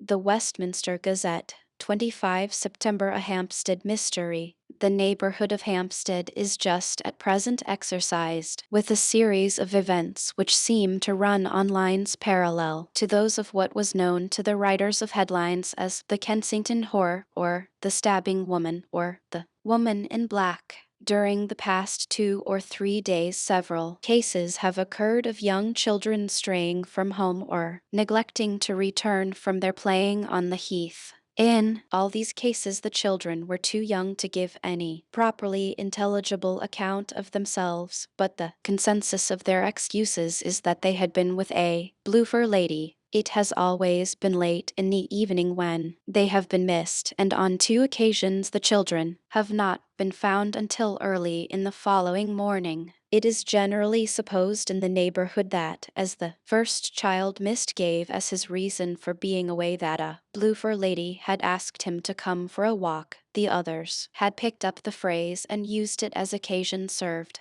This is the more natural, as the favorite game of the little ones at present is luring each other away by wiles. A correspondent writes us that to see some of the tiny tots pretending to be the blue-fur lady is supremely funny. Some of our caricaturists may, he says, take a lesson in the irony of grotesque by comparing the reality and the picture. It is only in accordance with general principles of human nature that the blue-fur lady should be the popular role at these al fresco performances. Our correspondent naively says that evening Ellen Terry could not be so winningly attractive as some of these grubby-faced little children pretend and evening imagine themselves to be. There is, however, possibly a serious side to the question, for some of the children, truly all who have been missed at night, have been slightly torn or wounded in the throat. The wounds seem such as may be made by a rat or a small dog, and although of not much importance individually, would tend to show that whatever animal inflicts them has a system or method of its own. The police of the division have been instructed to keep a sharp lookout for straying children, especially when very young, in and around Hampstead Heath, and for any stray dog which may be about. The Westminster Gazette, 25 September Extra Special. The Hampstead Horror, another child injured. The blue-fur lady. We have just received intelligence that another child, missed last night, was only discovered late in the morning, under a furze bush at the Shooter's Hill side of Hampstead Heath, which is perhaps less frequented than the other parts. It has the same tiny wound in the throat as has been noticed in other cases. It was terribly weak, and looked quite emaciated.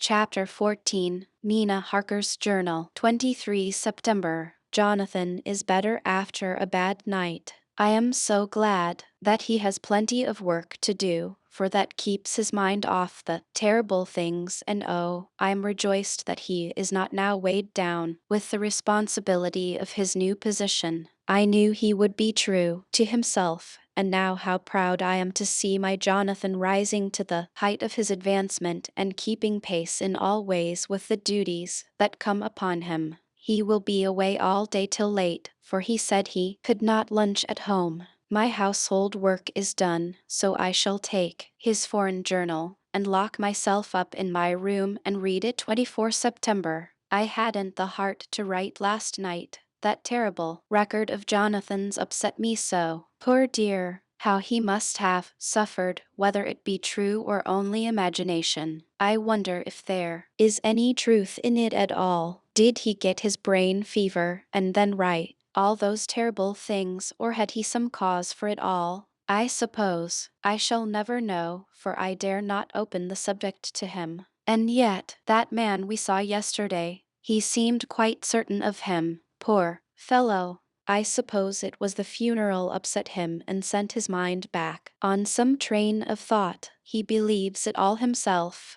I remember how on our wedding day he said, unless some solemn duty come upon me to go back to the bitter hours, asleep or awake, mad or sane, there seems to be through it all some thread of continuity. That fearful Count was coming to London. If it should be, and he came to London with its teeming millions, there may be a solemn duty, and if it come we must not shrink from it.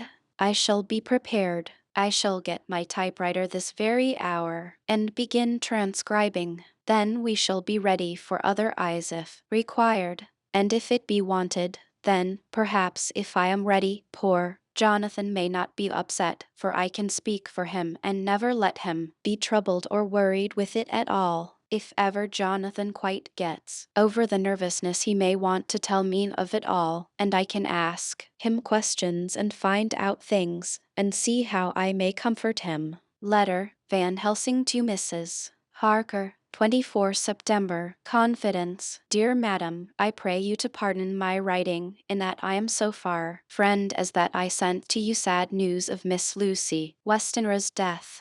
By the kindness of Lord Godalming, I am empowered to read her letters and papers, for I am deeply concerned about certain matters vitally important. In them, I find some letters from you, which show how great friends you were, and how you love her. Oh, Madam Mina, by that love, I implore you, help me. It is for others' good that I ask, to redress great wrong, and to lift much and terrible troubles that may be more great than you can know. May it be that I see you? You can trust me. I am friend of Dr. John Seward and of Lord Godalming, that was Arthur of Miss Lucy. I must keep it private for the present from all. I should come to Exeter to see you at once, if you tell me I am privileged to come, and where, and when. I implore your pardon, madam. I have read your letters to poor Lucy, and know how good you are and how your husband suffer. So I pray you, if it may be, enlighten him not,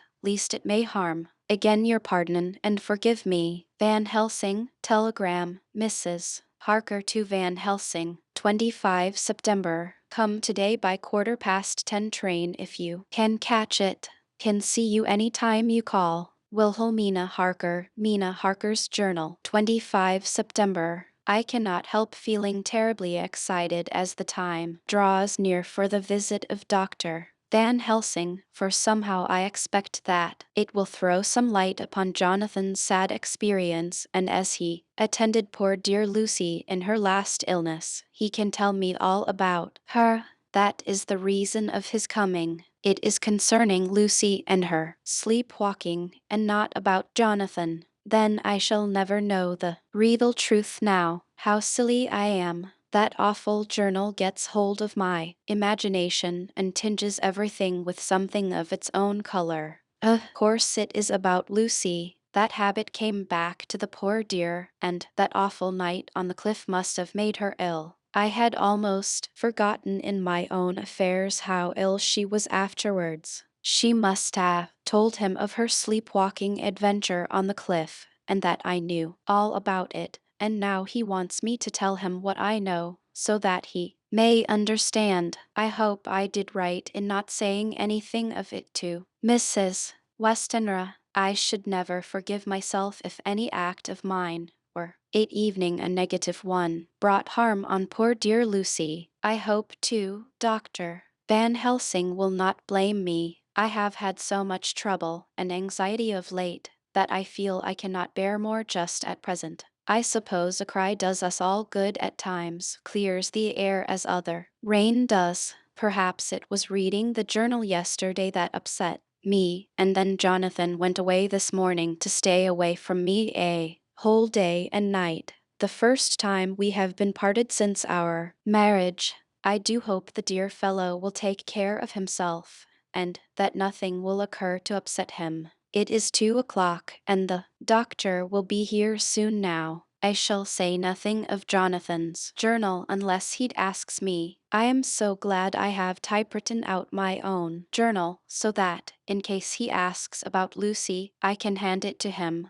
It will save much questioning. Later, he has come and gone. Oh, what a strange meeting, and how it all makes my head whirl round. I feel like one in a dream. Can it be all possible, or evening a part of it? If I had not read Jonathan's journal first, I should never have accepted evening a possibility. Poor, dear Jonathan, how he must have suffered. Please the good God, all this may not upset him again. I shall try to save him from it, but it may be evening a consolation and a help to him, terrible though it be and awful in its consequences, to know for certain that his eyes and ears and brain did not deceive him, and that it is all true. It may be that it is the doubt which haunts him, that when the doubt is removed, no matter which, waking or dreaming, may prove the truth, he will be more satisfied and better able to bear the shock.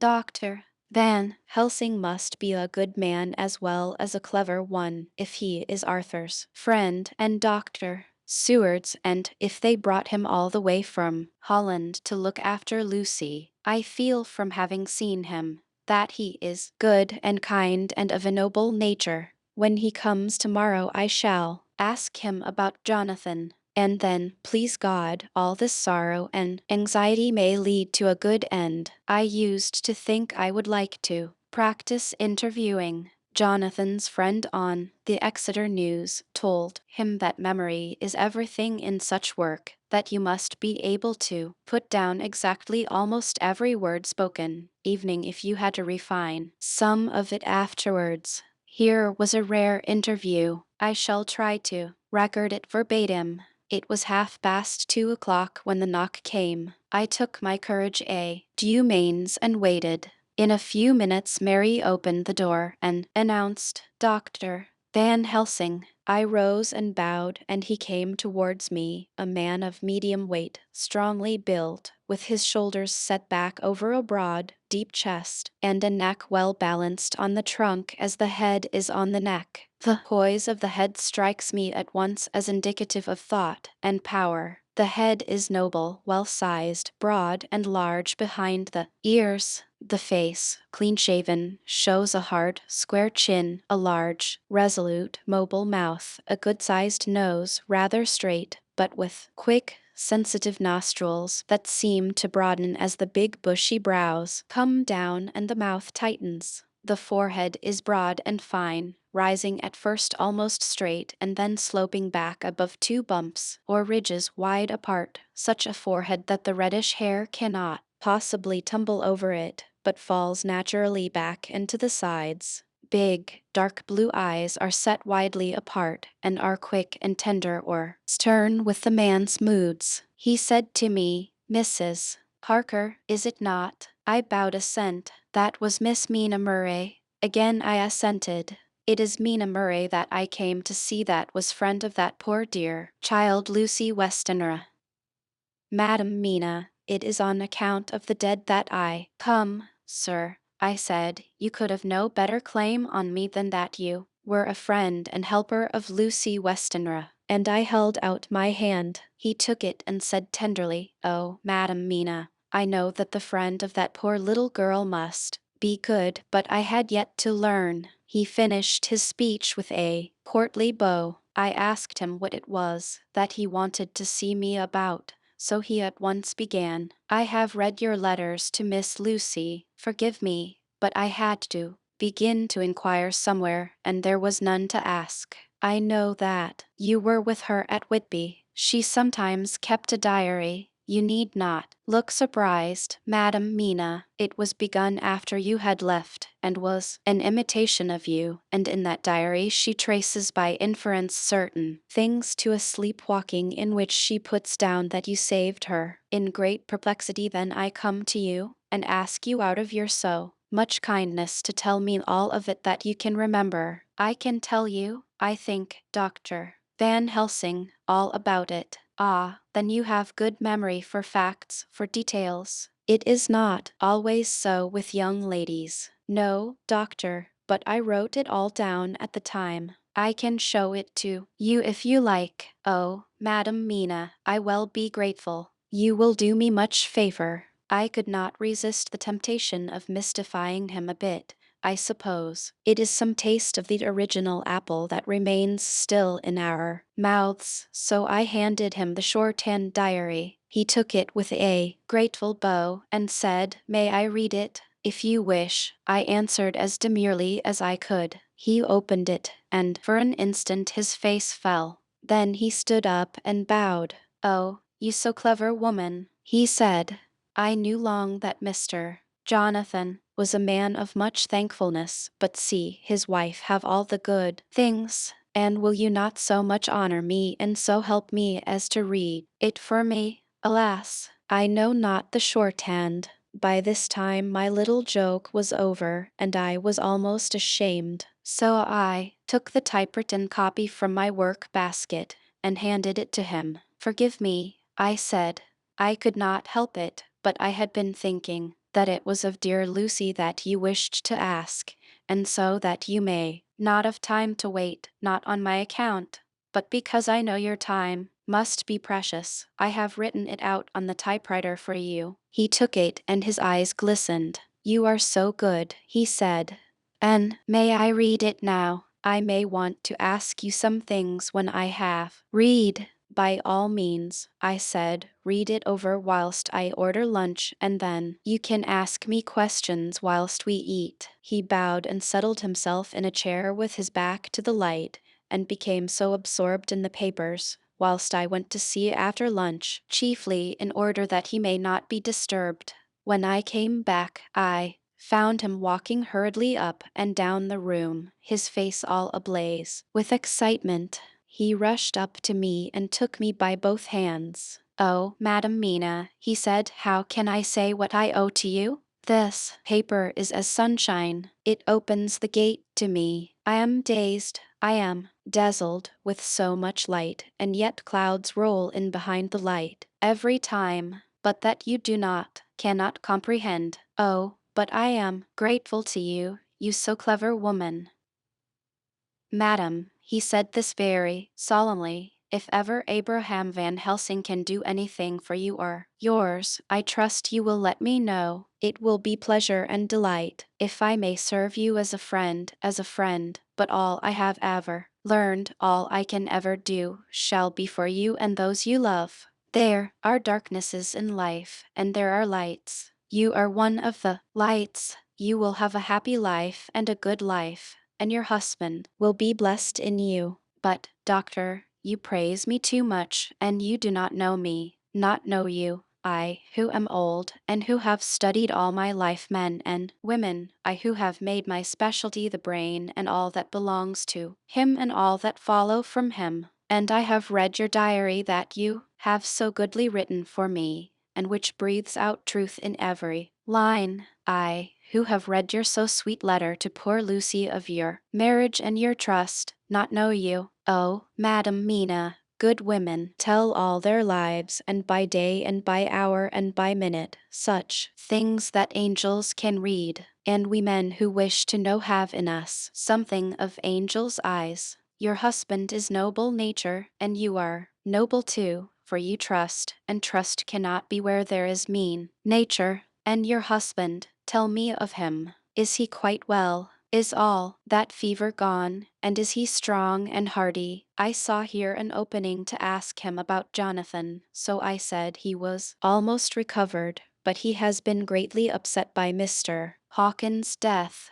He interrupted, "Oh, yes, I know. I have read your last two letters." I went on. "I suppose this upset him, for when we were in town on Thursday last he had a sort of shock, and after brain fever so soon. That is not good." "What kind of shock was it?" "He thought he saw someone who recalled something terrible, something which led to his brain fever." And here the whole thing seemed to overwhelm me in a rush. The pity for Jonathan, the horror which he experienced the whole fearful mystery of his diary, and the fear that has been brooding over me ever since all came in a tumult. I suppose I was hysterical, for I threw myself on my knees and held up my hands to him and implored him to make my husband well again. He took my hands and raised me up and made me sit on the sofa and sat by me. He held my hand in his and said to me with, oh, such infinite sweetness, my life is a barren and lonely one, and so full of work that I have not had much time for friendships, but since I have been summoned to here by my friend John Seward, I have known so many good people and seen such nobility that I feel more than ever, and it has grown with my advancing years, the loneliness of my life. Believe me, then, that I come here full of respect for you, and you have given me hope, not in what I am seeking of, but that there are good women still left to make life happy, good women whose lives and whose truths may make good lesson for the children that are to be. I am glad that I may here be of some use to you, for if your husband suffer, he suffer. Within the range of my study and experience, I promise you that I will gladly do all for him that I can, all to make his life strong and manly, and your life a happy one. Now you must eat. You are overwrought and perhaps overanxious. Husband Jonathan would not like to see you so pale, and what he like not where he love is not to his good. Therefore for his sake you must eat and smile. You have told me about Lucy, and so now we shall not speak of it, lest it distress. I shall stay in Exeter tonight, for I want to think much over what you have told me, and when I have thought I will ask you questions if I may, and then too, you will tell me of husband Jonathan's troubles so far as you can, but not yet. You must eat now, afterwards you shall tell me all. After lunch, when we went back to the drawing room, he said to me, and now tell me all about him. When it came to speaking to this great learned man, I began to fear that he would think me a weak fool and Jonathan a madman. That journal is all so strange, and I hesitated to go on. But he was so sweet and kind, and he had promised to help, and I trusted him. So I said, Dr. Van Helsing, what I have to tell you is so queer that you must not laugh at me or at my husband. I have been since yesterday in a sort of fever of doubt. You must be kind to me, and not think me foolish that I have evening half believed some very strange things. He reassured me by his manner as well as his words when he said, oh, my dear, if you only know how strange is the matter regarding which I am here, it is you who would laugh. I have learned not to think little of any one's belief, no matter how strange it may be. I have tried to keep an open mind, and it is not the ordinary things of life that could close it, but the strange things, the extraordinary things, the things that make one doubt if they be mad or sane. Thank you 1,000 times. You have taken a weight off my mind.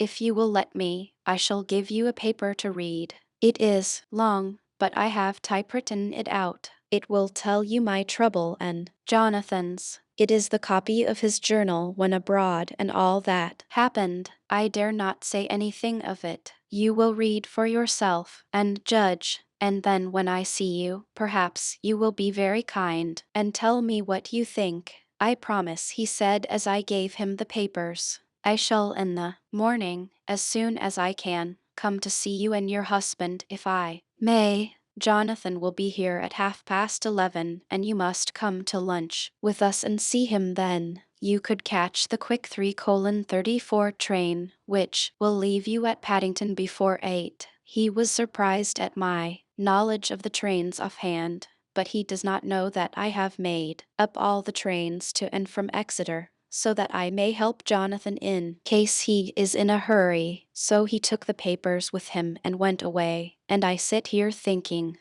I don't know what. Letter by hand, Van Helsing to Mrs. Harker, 25 September, 6 o'clock. Dear Madam Mina, I have read your husband's so wonderful diary. You may sleep without doubt. Strange and terrible as it is true. I will pledge my life on it. It may be worse for others, but for him and you there is no dread. He is a noble fellow, and let me tell you from experience of men, that one who would do as he did in going down that wall and to that room, and going the second time, is not one to be injured in permanence by a shock. His brain and his heart are all right, this I swear, before I have evening seen him, so be at rest. I shall have much to ask him of other things. I am blessed that today I come to see you, for I have learned all at once so much that again I am dazzled more than ever, and I must think. Yours the most faithful, Abraham Van Helsing. Letter, Mrs. Harker to Van Helsing, 25 September, 6:30 p.m. My dear Doctor, Van Helsing, 1,000 thanks for your kind letter, which has taken a great weight off my mind. And yet, if it be true, what terrible things there are in the world, and what an awful thing if that man, that monster, be really in London. I fear to think I have this moment, whilst writing, had a wire from Jonathan, saying that he leaves by the 6:25 tonight from Launceston and will be here at 10:18, so that I shall have no fear tonight. Will you, therefore, instead of lunching with us, please come to breakfast at 8 o'clock, if this be not too early for you? You can get away, if you are in a hurry, by the 10:30 train, which will bring you to Paddington by 2:35.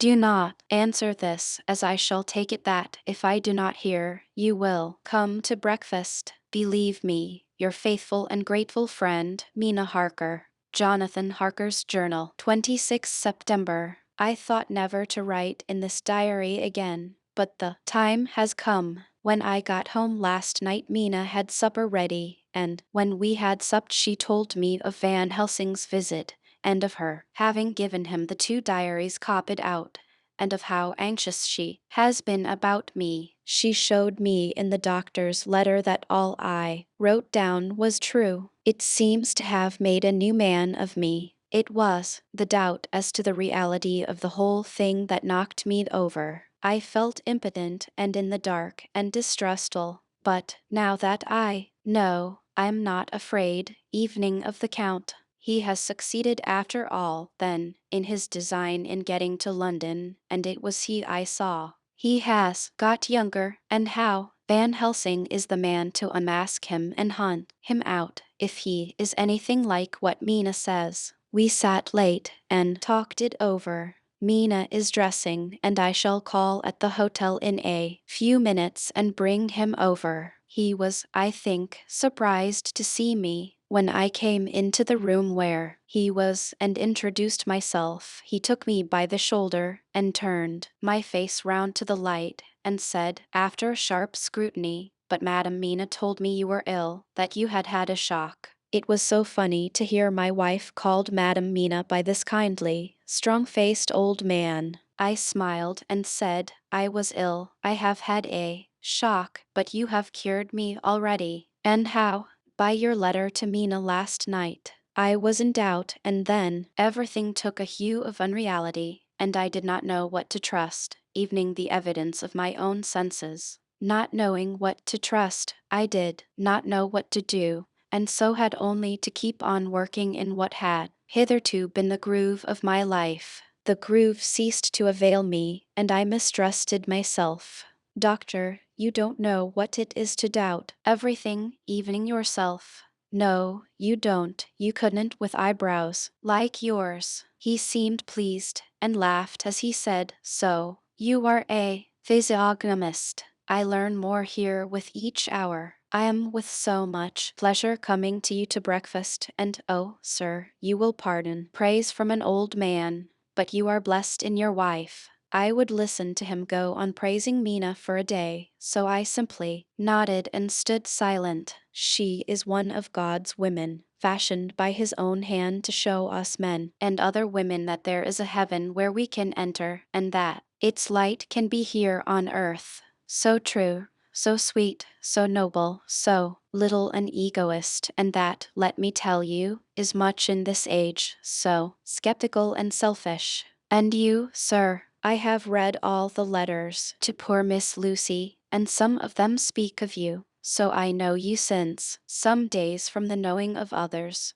but I have seen your true self since last night. You will give me your hand, will you not? And let us be friends for all our lives. We shook hands, and he was so earnest and so kind that it made me quite choky. And now, he said, may I ask you for some more help? I have a great task to do, and at the beginning it is to know you can help me. Here, can you tell me what went before your going to Transylvania? Later on I may ask more help, and of a different kind, but at first, this will do. Look here, sir, I said, does what you have to do concern the Count? It does, he said solemnly. Then I am with you heart and soul. As you go by the 10:30 train, you will not have time to read them, but I shall get the bundle of papers. You can take them with you and read them in the train. After breakfast I saw him to the station. When we were parting he said, perhaps you will come to town if I send for you, and take Madam Mina too. We shall both come when you will, I said. I had got him the morning papers and the London papers of the previous night, and while we were talking at the carriage window, waiting for the train to start, he was turning them over. His eyes suddenly seemed to catch something in one of them, the Westminster Gazette. I knew it by the color, and he grew quite white. He read something intently, groaning to himself, Mein Gott, so soon, so soon. I do not think he remembered me at the moment. Just then the whistle blew and the train moved off. This recalled him to himself, and he leaned out of the window and waved his hand, calling out, love, to Madam Mina. I shall write so soon as ever I can. D.R. Seward's Diary, 26 September. Truly there is no such thing as finality. Not a week since I said Phineas, and yet here I am starting fresh again, or rather going on with the record. Until this afternoon I had no cause to think of what is done. Renfield had become, to all intents, as sane as he ever was. He was already well ahead with his fly business, and he had just started in the spider line also, so he had not been of any trouble to me. I had a letter from Arthur, written on Sunday, and from it I gather that he is bearing up wonderfully well. Quincy Morris is with him, and that is much of a help, for he himself is a bubbling well of good spirits. Quincy wrote me a line too, and from him I hear that Arthur is beginning to recover something of his old buoyancy, so as to them all my mind is at rest. As for myself, I was settling down to my work with the enthusiasm which I used to have for it, so that I may fairly have said that the wound which poor Lucy left on me was becoming cicatrized. Everything is, however, now reopened, and what is to be the end God only knows. I have an idea that Van Helsing thinks he knows, too, but he will only let out enough at a time to whet curiosity. He went to Exeter yesterday and stayed there all night. Today he came back and almost bounded into the room at about 5:30 and thrust last night's Westminster Gazette into my hand. What do you think of that? He asked as he stood back and folded his arms. I looked over the paper, for I really did not know what he meant, but he took it from me and pointed out a paragraph about children being decoyed away at Hampstead.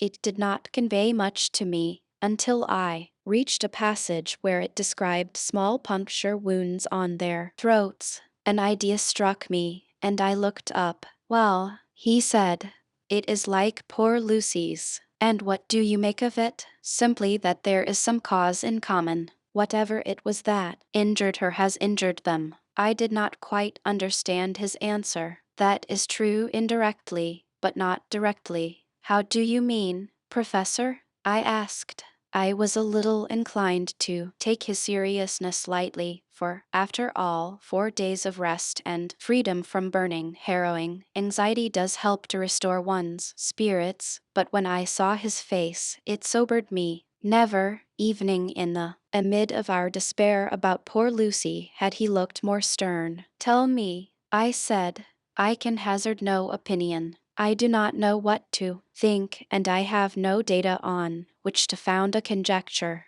Do you mean to tell me, friend John, that you have no suspicion as to what poor Lucy died of, not after all the hints given, not only by events but by me, of nervous prostration following a great loss or waste of blood? And how was the blood lost or wasted?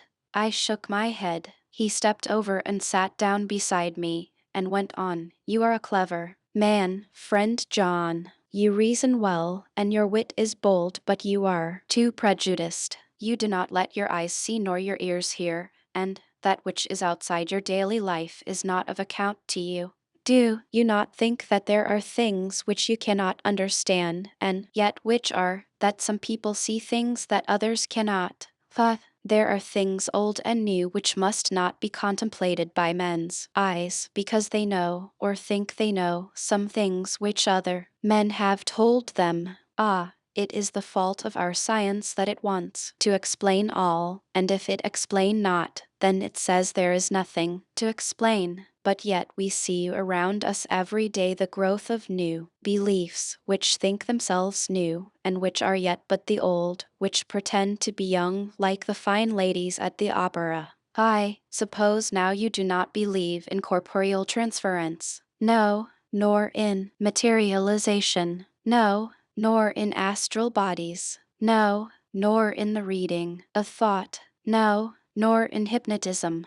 Yes, I said, Charcot has proved that pretty well. He smiled as he went on. Then you are satisfied as to it? Yes, and, of course, then you understand how it act, and can follow the mind of the great Charcot, alas that he is no more, into the very soul of the patient that he influence. No, then, friend John, am I to take it that you simply accept fact, and are satisfied to let from premise to conclusion be a blank? No, then tell me, for I'm a student of the brain, how you accept hypnotism and reject the thought reading. Let me tell you, my friend, that there are things done today in electrical science which would have been deemed unholy by the very man who discovered electricity, who would themselves not so long before been burned as wizards. There are always mysteries in life. Why was it that Methuselah lived 900 years, and old Parr 169, and yet that poor Lucy, with 4 men's blood in her poor veins, could not live evening one day? For, had she live one more day, we could save her.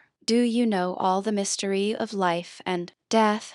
Do you know the altogether of comparative anatomy, and can say, therefore the qualities of brutes are in some men, and not in others? Can you tell me why, when other spiders die small and soon, that one great spider lived for centuries in the tower of the old Spanish church and grew, till, on descending, he could drink the oil of all the church lamps? Can you tell me why in the Pampas, and elsewhere, there are bats that come out at night and open the veins of cattle and horses and suck dry their veins? How in some islands of the western seas there are bats which hang on the trees all day, and those who have seen describe as like giant nuts or pods, and that when the sailors sleep on the deck because that it is hot, flit down on them, and then in the morning are found dead men, white as evening. Miss Lucy was, good God, Professor, I said, starting up, do you mean to tell me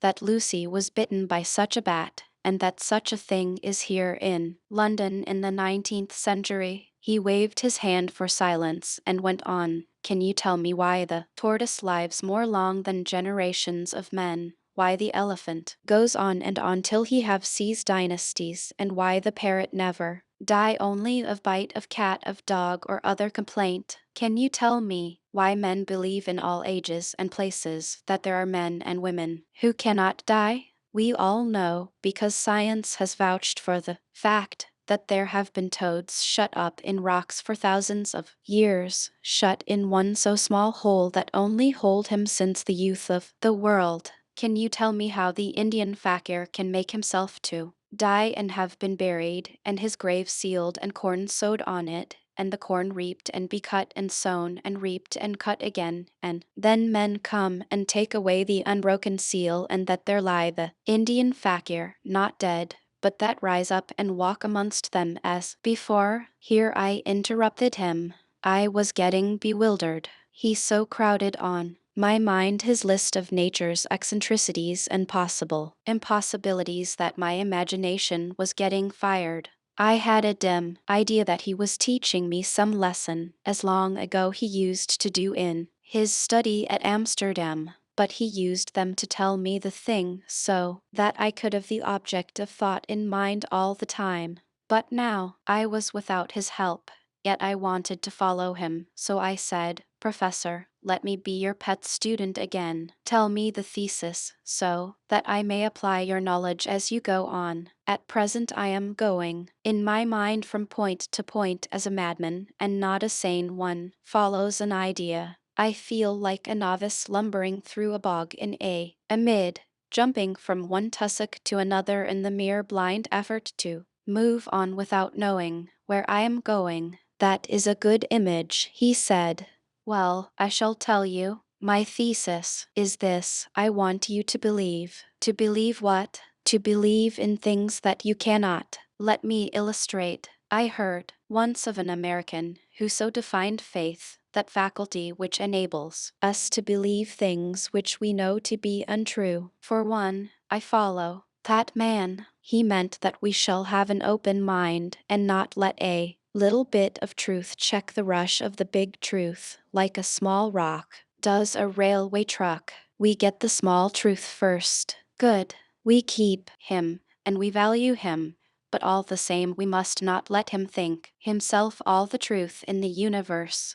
Then you want me not to let some previous conviction inure the receptivity of my mind with regard to some strange matter. Do I read your lesson aright? Ah, you are my favorite pupil still. It is worth to teach you. Now that you are willing to understand, you have taken the first step to understand. You think then that those so small holes in the children's throats were made by the same that made the holes in Miss Lucy? I suppose so. He stood up and said solemnly, Then you are wrong. Oh, would it were so! But alas, no, it is worse, far, far worse. In God's name, Professor Van Helsing, what do you mean? I cried. He threw himself with a despairing gesture into a chair, and placed his elbows on the table, covering his face with his hands as he spoke.